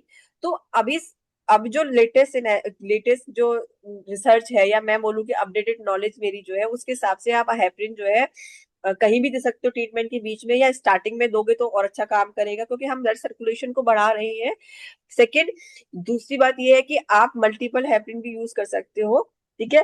2-3 मिनट का गैप दे सकते हो, 2 से 3 मिनट का गैप दे सकते हो। जैसे मैंने बताया था कि अभी जो जो कोलेस्ट्रॉल कम करने का ट्रीटमेंट में हम उसमें 5 मिनट का गैप देके हम रिपीट कर सकते हैं। मल्टीपल है जो मल्टी हेपरिन ट्रीटमेंट है, उसमें भी बहुत सारे हेपरिन ट्रीटमेंट यूज करें, वो पर आप ऐसा नहीं है ना कि आप एक, क्योंकि मल्टी हेपरिन ट्रीटमेंट हमारा ब्रह्मास्त्र है ना।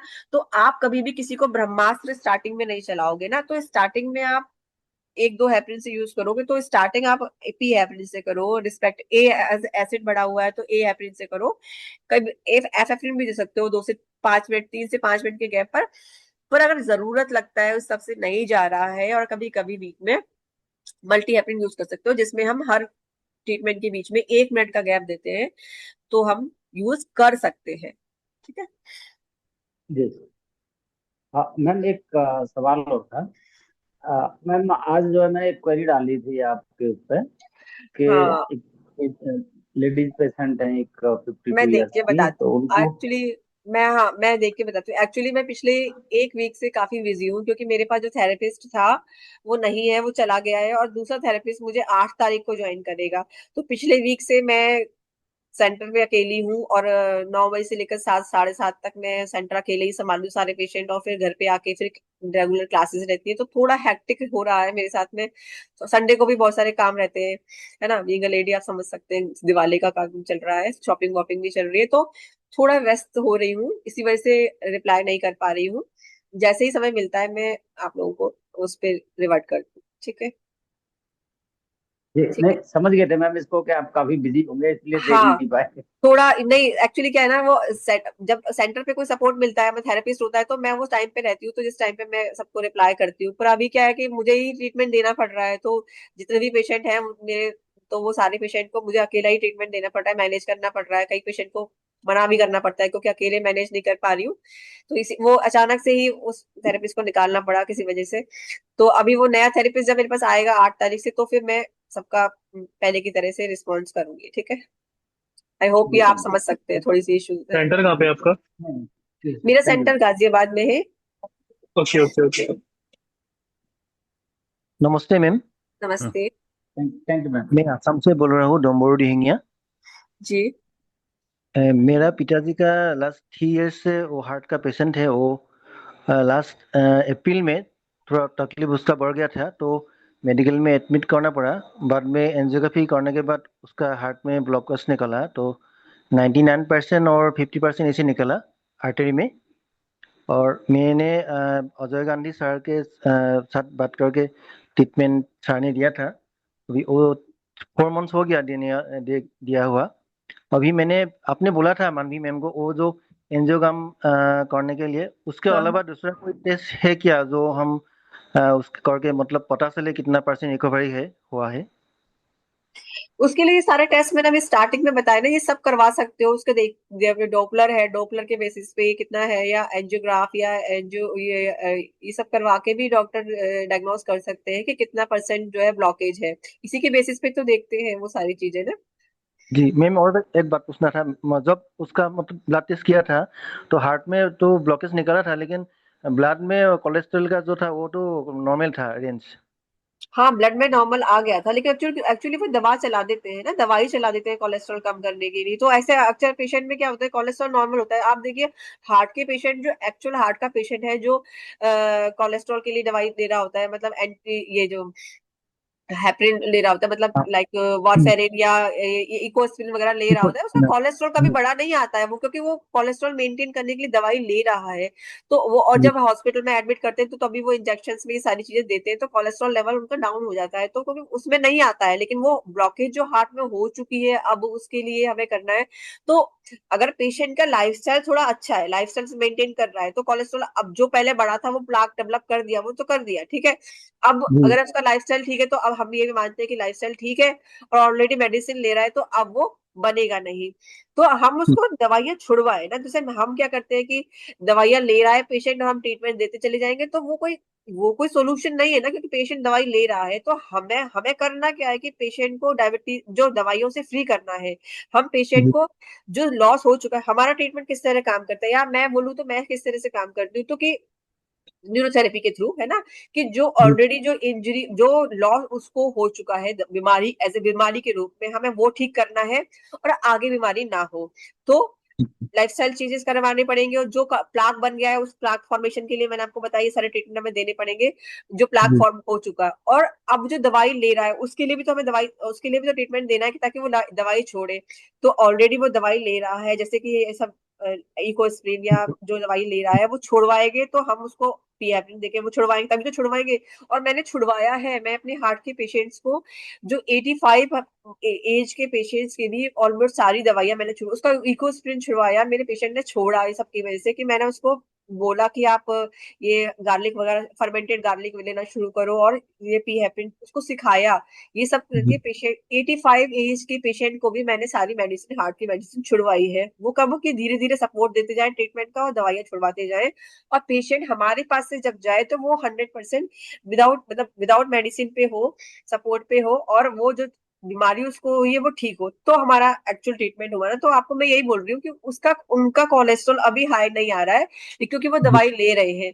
तो करना क्या होगा, आपको धीरे धीरे वो मेडिसिन फ्री करना है, दवाइयों को छुड़वाना है, उसका रिप्लेसमेंट आपको ढूंढना पड़ेगा कि वो किसकी दवाई ले रहे हैं, और हमारे पास इस दवाई का न्यूरोथेरेपी ट्रीटमेंट क्या है। तो धीरे धीरे वो ट्रीटमेंट में सपोर्ट देते जाइए, और धीरे धीरे दवाइयां छुड़वाते जाइए आप, जी। या थैंक यू मैम। कम करवाते जाइए। एकदम नहीं छुड़वानी होती दवाइयाँ कि एकदम से सपोर्ट भी ना मिले। धीरे धीरे कम कीजिए, डोजेस कम कीजिए, और देखिए कि सिम्टम्स में कितना फर्क पड़ रहा है। और एज के अकॉर्डिंग, मतलब आप पूरा केस अगर हम डिस्कस करेंगे तो फिर उस हिसाब से कि कैसे जोड़ेंगे। लेकिन इस तरह से आप काम करेंगे तो आपको 100% सफलता मिलेगी इस केस में। ठीक है। जी थैंक यू मैडम। हेलो। हाँ जी। तो फर्मेंटेड गार्लिक क्या होता है? फर्मेंटेड गार्लिक ये होता है कि वो हनी में डिप करके छोड़ देते हैं गार्लिक को, जो कितने टाइम के लहसुन लिए? वो पड़ा रहता है उसमें। बस हनी के अंदर वो गार्लिक डाल के छोड़ देते हैं, वो फर्मेंट होता रहता है, छोड़ देते हैं, और डेली एक एक गार्लिक की जो है फली खा, मतलब अच्छा, एक एक मॉर्निंग मॉर्निंग में खाली खाली मॉर्निंग पेट। में खाली पेट गार्लिक खाते रहते हैं। तो ये बहुत अच्छा काम करता है, मतलब एक नेचुरल ब्लड थिनर का काम करता है। ओके ओके, समझ तो गई। ये वैसे भी कई लोग तो गार्लिक को वैसे भी खाते हैं, पर फर्मेंटेड करके वो खाते हैं। थोड़ा एकदम गर्म होता है ना वैसे अगर खाते हैं तो। हाँ, पर ये जो है थोड़ा सा वो हनी सोक करे तो खाने में भी यूज होता है, क्योंकि खाली वैसा खाते हैं तो थोड़ा बहुत ज्यादा, मतलब ज्यादा ऐसा लगता है ना, खाया नहीं जाता है, ज्यादा तीखा हो हाँ जाता है। जी, हाँ तो जी, फर्मेंटेड स्मेल भी गार्लिक ज्यादा जो आती है। होता है वो अच्छा होता है, वो वैसे लोग खाते भी है, वैसे मेडिसिन की तरह भी खाते हैं, और मिलता भी है मार्केट में, फर्मेंटेड गार्लिक करके मार्केट में मिलता भी है, जार्स मिलते हैं उसमें। तो वैसे भी कर सकते हो या घर में भी बना सकते हो हनी में डिप करके। तो वो हमारा नेचुरल ब्लड थिनर होता है। ठीक है ma'am, okay, thank you. Madam मेरे पास एक पेशेंट है, 62 ईयर्स लेडी है। मैडम उसकी रिपोर्ट में है टाइप 3 LAD। हम्म। तो मैडम मल्टी एप्रिंस वगैरह मैंने उनको दिए, वो काफ़ी ठीक है। पर हम्म। मैडम उनके ना, मेरे पास जब आए थे उनको स्पर की दिक्कत थी लेफ्ट वाले पैर में। हम्म। तो मैडम उनको अपना थायराइड भी है, हाइपो वाला। हम्म। अब मैडम दिक्कत ये आ रही है कि जैसे ही उनको मैं मल्टी एप्रिंस वगैरह देता हूँ, तो क्या होती है कि उनके जो हील में पेन है ना, बढ़ जाती है दोबारा। हम्म। तो तो उनका मैडम क्या किया जाए? स्पर्ट हाँ नहीं जी। ठीक हुआ उनका? नहीं, ठीक नहीं हुआ था मैडम। अभी इन बिटवीन ना उनको एक्चुअली ये जो हार्ट की दिक्कत थी, उनको 8 साल पुरानी थी। रिपोर्ट्स मैंने मंगवाई उनकी, तो उसमें हम्म। मैंने देखा कि ये तो बहुत दिक्कत है, 8 साल हो गए। जब वो खाना खाते हैं ना, खाना खाने के बाद एकदम से दिक्कत आनी, उनको सांस चढ़नी शुरू हो जाती है, जैसे ब्रीथलेस हो जाते हैं थोड़ा। तो अब थोड़े दिन से मैंने 7-8 दिन से ट्रीटमेंट स्टार्ट किया, तो अब वो स्टेबल है आगे से काफी। जब वो हम्म। चलते हैं तब भी सांस चलती है उनको, लेकिन अभी वो स्टेबल हुए हैं। हम्म। तो क्या किया जाए मैडम? अभी स्पर वाला ठीक नहीं हुआ, जैसे ही हम स्पर की बीच में, अब जैसे हम उसमें मल्टी एप्रिंस वगैरह में देते हैं ना, वहाँ से निकालने के लिए कैल्शियम वगैरह, तो उनकी ना वो पेन बढ़ जाती है। देखो, ऐसे तो पूरा हाँ जी। केस जब स्टडी करेंगे ऐसा क्यों बढ़ता है, ऐसे तो बढ़ना तो नहीं चाहिए, क्योंकि हमारा कोई भी ट्रीटमेंट ऐसा नहीं है, क्योंकि सर्कुलेशन से तो कुछ उसमें इश्यू नहीं आना चाहिए। बाकी बाकी इस पर के लिए जैसे मैं क्या करती हूँ, जैसे मैं अपना क्या कि मल्टीपल इश्यूज रहते हैं, जैसे अभी पहले तो इसमें आपको, क्योंकि कोलेस्ट्रॉल हाई है, आप वेट ज्यादा बता रहे हैं, सब कुछ हाई हाई चल हाई रहा है कैल्शियम ना। हाई चल रहा है मैडम उनका। तो हाँ जी। आपको पहले तो उसका मेटाबॉलिक पे ही काम करना पड़ेगा स्टार्टिंग में, तो मेटाबॉलिज्म पे काम करो, हेपरिन वेपरिन नहीं चलाओगे आप पहले स्टार्टिंग में, तो ठीक। मेटाबॉलिज्म पे ठीक करो, मेटाबॉलिज्म ठीक होगा तब, क्योंकि उसका एक्चुअली कैल्शियम मेटाबॉलिज्म बिगड़ा हुआ है, तो कैल्शियम मेटाबॉलिज्म भी बिगड़ा हुआ है ना, तभी तो वो स्पर हम्म। बना है उसका। तो एक्चुअल हम्म। मेटाबॉलिज्म सुधारने के लिए मेरे पास बहुत सारे ट्रीटमेंट है ना। यूडीएफ टू भी पेन बनाना, मेटाबॉलिक। यूडीएफ भी चलाना पड़ेगा आपको उसमें, ठीक क्योंकि है। वो हम कैल्शियम मेटाबॉलिज्म बिगड़ा हुआ है, तो हम इसमें यूडीएफ भी चलाते हैं एक्चुअली, है ना। तो बहुत सारे, आप बेसिकली पहले हाँ। आप उसको किसी टारगेट ट्रीटमेंट पे ना जाके कि हमें उसको कोलेस्ट्रॉल का ही कम करना हम्म। है या उसको इस पर का ही करना है, तो बेसिक ट्रीटमेंट से उसका उसका मेटाबॉलिज्म एक्चुअली ठीक करो, क्योंकि हम्म। कैल्शियम उसके वहां डिपॉजिट हो रहा है, तो कैल्शियम मेटाबॉलिज्म में बिगड़ा हुआ है, तो सारा बेसिक ट्रीटमेंट से लेके उसका पहले बेस तैयार करो, फिर जाके फिर हम उस पर देखेंगे। फिर हम बाद में जब टारगेट ट्रीटमेंट की बात करते हैं, तो टारगेट ट्रीटमेंट जैसे हमारे पास अगर पेशेंट 2 टाइम आ रहा होता है, तो एक टाइम हमें, जैसे बेस तैयार कर लिया आपका, आपने उसका, फिर हमें 2 टाइम पेशेंट अगर आ रहा हो, तो एक टाइम पे स्पर के लिए, स्पेसिफिकली स्पर के लिए दें, और एक टाइम हम उसका स्पेसिफिकली एथेरोस्क्लेरोसिस के लिए दें, या फिर अगर एक ही दिन आ रहा है तो एक दिन ये एक दिन ये, जैसे मैं करती हूँ, क्योंकि हमें पहले हमने बेस तैयार कर लिया, अब हम एक एक ट्रीटमेंट को टारगेट ट्रीटमेंट की तरह लेते जाएंगे। तो सबसे पहले इस केस में मैं आपको ये बोलूंगी कि आप बेस तैयार करो, उसका मेटाबॉलिज्म ठीक करो, तो तभी मैडम हम टू इसे, पेन मेट हाँ और जी, हाँ भी जी, ट्रीटमेंट प्लीज। है ना, और भी ट्रीटमेंट है, 2 पेन 10 पेन हाँ जी, टू पेन मेटाबॉलिज्म है। मेटाबॉलिक दे दे। हाँ, 2 पेन मेटाबॉलिक दे दो उसको। वो काम आ, करना हो जाए। हाँ, बीच में और बाकी सारी चीजें, पेन पॉइंट चेक करो उसका, मेटा और यूडीएफ वगैरह भी बीच में उसको दो, सारी मतलब मेटाबॉलिज्म सुधारो, ओवरऑल मेटाबॉलिज्म सुधारो, सभी चीज को देखिए, पेन पॉइंट्स नहीं रहना नहीं चाहिए, पेन पॉइंट रिमूव करो, ये सारी चीजें ठीक ठीक करो। अब ये बेस तैयार हो गया, फिर आप कुछ भी ट्रीटमेंट दोगे ना, और बहुत ही जल्दी अच्छे रिजल्ट आएंगे। तो बेस तैयार करने के बाद फिर ये सारी चीजें दो, तो दोनों अच्छा। चीजें साथ में जाएंगी, फिर साथ में फिर जब हम बेस तैयार कर लेते हैं ना, फिर मल्टीपल प्रॉब्लम जो होती है, आप देखोगे उसका साथ में एथेरोस्क्लेरोसिस भी ठीक हो जाएगा, आप उसका स्पर भी हम्म। ठीक हो जाएगा, और स्पर भी ठीक हो जाता है। मेरे पास भी केस था, जो हाँ मतलब जी। काफी बड़ा उनका कैल्केनियम स्पर था, बहुत बड़ी हड्डी थी उसके, कैल्केनियस बोन बहुत बड़ा हुआ था वो, लेकिन हम्म। उनका 2-2.5 महीने में जो है काफी, मतलब बिल्कुल ऑलमोस्ट बिल्कुल रिकवर हो गई थी वो, रिपोर्ट भी है एक्सरे की बिफोर आफ्टर। तो मतलब हो जाता है ठीक, लेकिन हमें पहले बेस तैयार करना पड़ता है, मतलब आप समझो 1 महीने तो आपको बेस तैयार करने में लग जाएगा, फिर एकदम से फटाफट रिजल्ट आएगा। एक्चुअली आप मैडम ये बेस कंडीशन बड़ी, ठीक है मैडम, मैं आप बैक बेस करता हूँ तैयार यहाँ तो। करेंगे ना सर, आप बेस पे ही हाँ काम करेंगे ना, आपको स्पर में बहुत अच्छा रिजल्ट मिल जाएगा, आपको टारगेट पे जाने की जरूरत भी नहीं ही पड़ेगी। पड़ेगी। वही मैं इतना ठीक है जी। अच्छा, इतना अच्छा काम करता है बेस तैयार। बेस तैयार में मेटाबॉलिज्म भी हो सकता है, नॉर्मल एज ए नॉर्मल भी, यूडीएफ तो बहुत ही हाँ अच्छा काम करता है। और पेन पॉइंट्स। हाँ। ठीक है जी, ठीक है जी, ठीक है, थैंक यू जी, थैंक यू। ठीक है। जय हाँ गुरु जी। जय मैम। जय। हाँ जी। कोलेस्ट्रोल अगर बढ़ना कितना खतरनाक है, और हार्ट के लिए प्रॉब्लम बढ़ता है क्या? सॉरी, मुझे आपकी आवाज थोड़ी धीरे आ रही है। मैं बोला मेरी साइड मैडम, से वॉल्यूम पूरा फुल है। हाँ जी। कोलेस्ट्रोल जो बढ़ गया, हाँ जी। कितना बढ़ना खतरनाक है? जैसे कि है फ्रेंड 400 है, क्या हार्ट के लिए प्रॉब्लम है ये? हाँ, हो सकता है ना। देखो, कोलेस्ट्रॉल जब बढ़ा हुआ है, जब आर्टरीज में कोलेस्ट्रॉल घूम रहा है, अभी मैंने बताया स्टार्टिंग में ये बताया कि जब हाई कोलेस्ट्रॉल, और उसमें से भी कोलेस्ट्रॉल मतलब एलडीएल, लो डेंसिटी लिपोप्रोटीन जो है, एलडीएल जो है वो बढ़ रहा है आपका, तो वो हमारे हार्ट के लिए खतरा है। बड़ा मॉलिक्यूल है, जो इतना बड़ा जो कोलेस्ट्रॉल एक बड़ा मॉलिक्यूल है, फैट मॉलिक्यूल, बड़ा मॉलिक्यूल, वो जो आर्टरीज में घूम रहा है आपका, तो वो डैमेज कर रहा है आपकी आर्टरीज को, और फिर ब्लड प्रेशर बढ़ रहा है उसकी वजह से, और फिर वो डैमेज करते करते इंजरी होते होते तो खतरा तो है ही ना वो। अब खतरा कब जाके खतरे की घंटी कब बजेगी जाके, मतलब इस डेवलप तो आप एथेरोस्क्लेरोसिस डेवलप हो चुका है, प्लाक फॉर्मेशन तो स्टार्ट हो चुका है आपका, लेसेंस फॉर्मेशन स्टार्ट हो चुका है, वो कब जाके वो बात आपका हार्ट अटैक तक आएगी वो है। तो क्यों ना वो जब खतरे की घंटी बन रही है, कोलेस्ट्रॉल जब लो डेंसिटी लाइपोप्रोटीन या एलडीएल बढ़ने लगा है, तो उसको वही समाप्त किया जाए ना, कि वो आगे आपका खतरे की घंटी ना बजे, मतलब वो एथेरोस्क्लेरोसिस में हार्ट के लिए खतरा ना बने। जरूरी नहीं है कि हार्ट के लिए खतरा बनेगा, वो खतरा जो है, वो जो प्लाक फॉर्मेशन है वो कहीं भी हो सकता है, जैसे अभी बात की है कि वो आपका वो प्लाक फॉर्मेशन हुआ, वो घूमते घूमते ब्रेन में पहुंच गया, तो वो आप वो पैरालिसिस के लिए भी खतरा, पैरालिसिस भी हो सकता है उससे। वो प्लाक फॉर्मेशन जो है वो आपके अगर पेरिफेरल आर्टरीज में हो गया, तो आपके हाथ और पैर में भी वो भी आर्टरी ब्लॉक हो सकती है। तो सभी, अगर जो बढ़ा हुआ कोलेस्ट्रॉल है वो खतरा एक हार्ट के लिए भी है, और बाकी जगह के लिए भी, मतलब बाकी हार्ट ब्लॉकेज, बाकी ब्लॉक भी आपका उसका हो सकता है, तो खतरा तो है ही, हर किसी चीज के लिए खतरा है। ठीक है। ये मेरा नहीं है, ये फ्रेंड है नहीं, मैं उसका आपका 400 नहीं बोला, मैंने कोलेस्ट्रॉल। केस के लिए, मैंने आपके लिए नहीं बोला, मैंने केस के लिए ही बोला, आपका मतलब केस के लिए ही बोला, जब हम फ्रेंड बोलते हैं था, फ्लो में। वो 400 कोलेस्ट्रॉल बता रहा है मैडम, बहुत ज्यादा है तो। 400 तो बहुत ज्यादा है। हाँ, हाँ, ज्यादा है। अभी आप उसको कोलेस्ट्रॉल कम कर रहे, सबसे पहले तो लाइफस्टाइल डिसऑर्डर, लाइफस्टाइल मेंटेन के लिए बोलिए, क्योंकि सबसे बड़ा खतरा जो है वो आजकल लाइफस्टाइल डिसऑर्डर्स ही है, तो उसको आप लाइफस्टाइल चेंज करने के लिए बोलिए, और आप फिर कोलेस्ट्रॉल कम करने के लिए ट्रीटमेंट दीजिए, ताकि खतरा ना बने, है ना। ठीक है मैम, धन्यवाद। ठीक।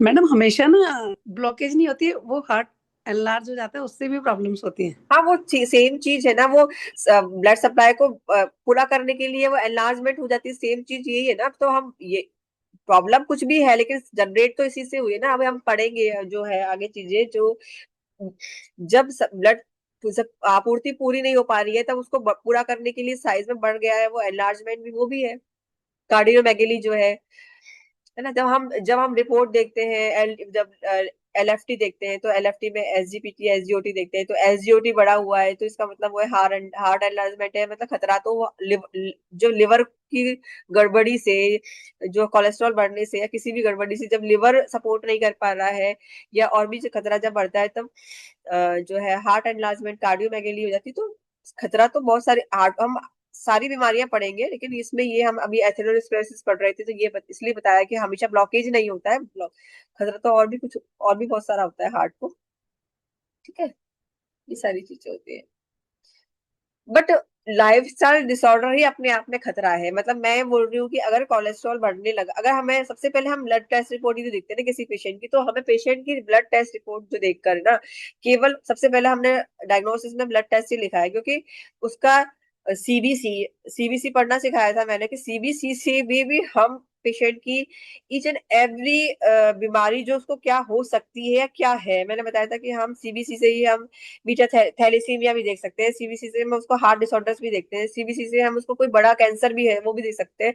तो ब्लड टेस्ट रिपोर्ट ही, CBC, LFT, KFT, lipid profile, ये अपने आप में बहुत कुछ कह देता है कि उसको क्या बीमारी है, सिम्टम में बता रहा है कि मेरे को ये चलने में सांस फूलती है, मेरे को ये दिक्कत है, मेरे को वो दिक्कत है, और आप देख रहे हो उसका लिपिड प्रोफाइल बढ़ा हो, तो कहीं ना कहीं और वो कह रहा है कि हाँ मेरे तो पिछले 2 साल से 3 साल से बढ़ा ही हुआ है, तो कहीं ना कहीं जाके 3 साल से जिसका LFT में लिपिड प्रोफाइल आप देख रहे हो कि वो बढ़ा हुआ आ रहा है 4 साल से 3 साल से, सांस में तकलीफ हो रही है चलने की ये सही, तो वो कहीं ना कहीं इंडिकेट कर रहा है कि धीरे धीरे प्लाक फॉर्मेशन स्टार्ट हो रहा है। तो कहने का मतलब है कि ब्लड टेस्ट रिपोर्ट भी बहुत कुछ कहती है, और अगर उसका कोलेस्ट्रॉल बढ़ा हुआ आ रहा है तो हार्ट को खतरा तो वो स्टार्ट हो रहा है।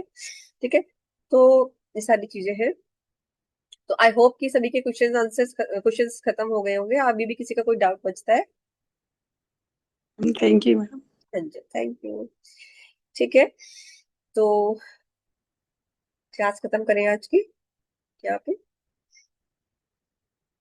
ठीक है, नेक्स्ट क्लास में हम नेक्स्ट बीमारी लेंगे, उसको भी हम इतना डिटेल में पढ़ेंगे। ठीक है, thank you ma'am, good night ma'am. Good night, thank you. Thank you ma'am. Thank you ma'am, thank you, good night. Thank you ma'am, good night. Night.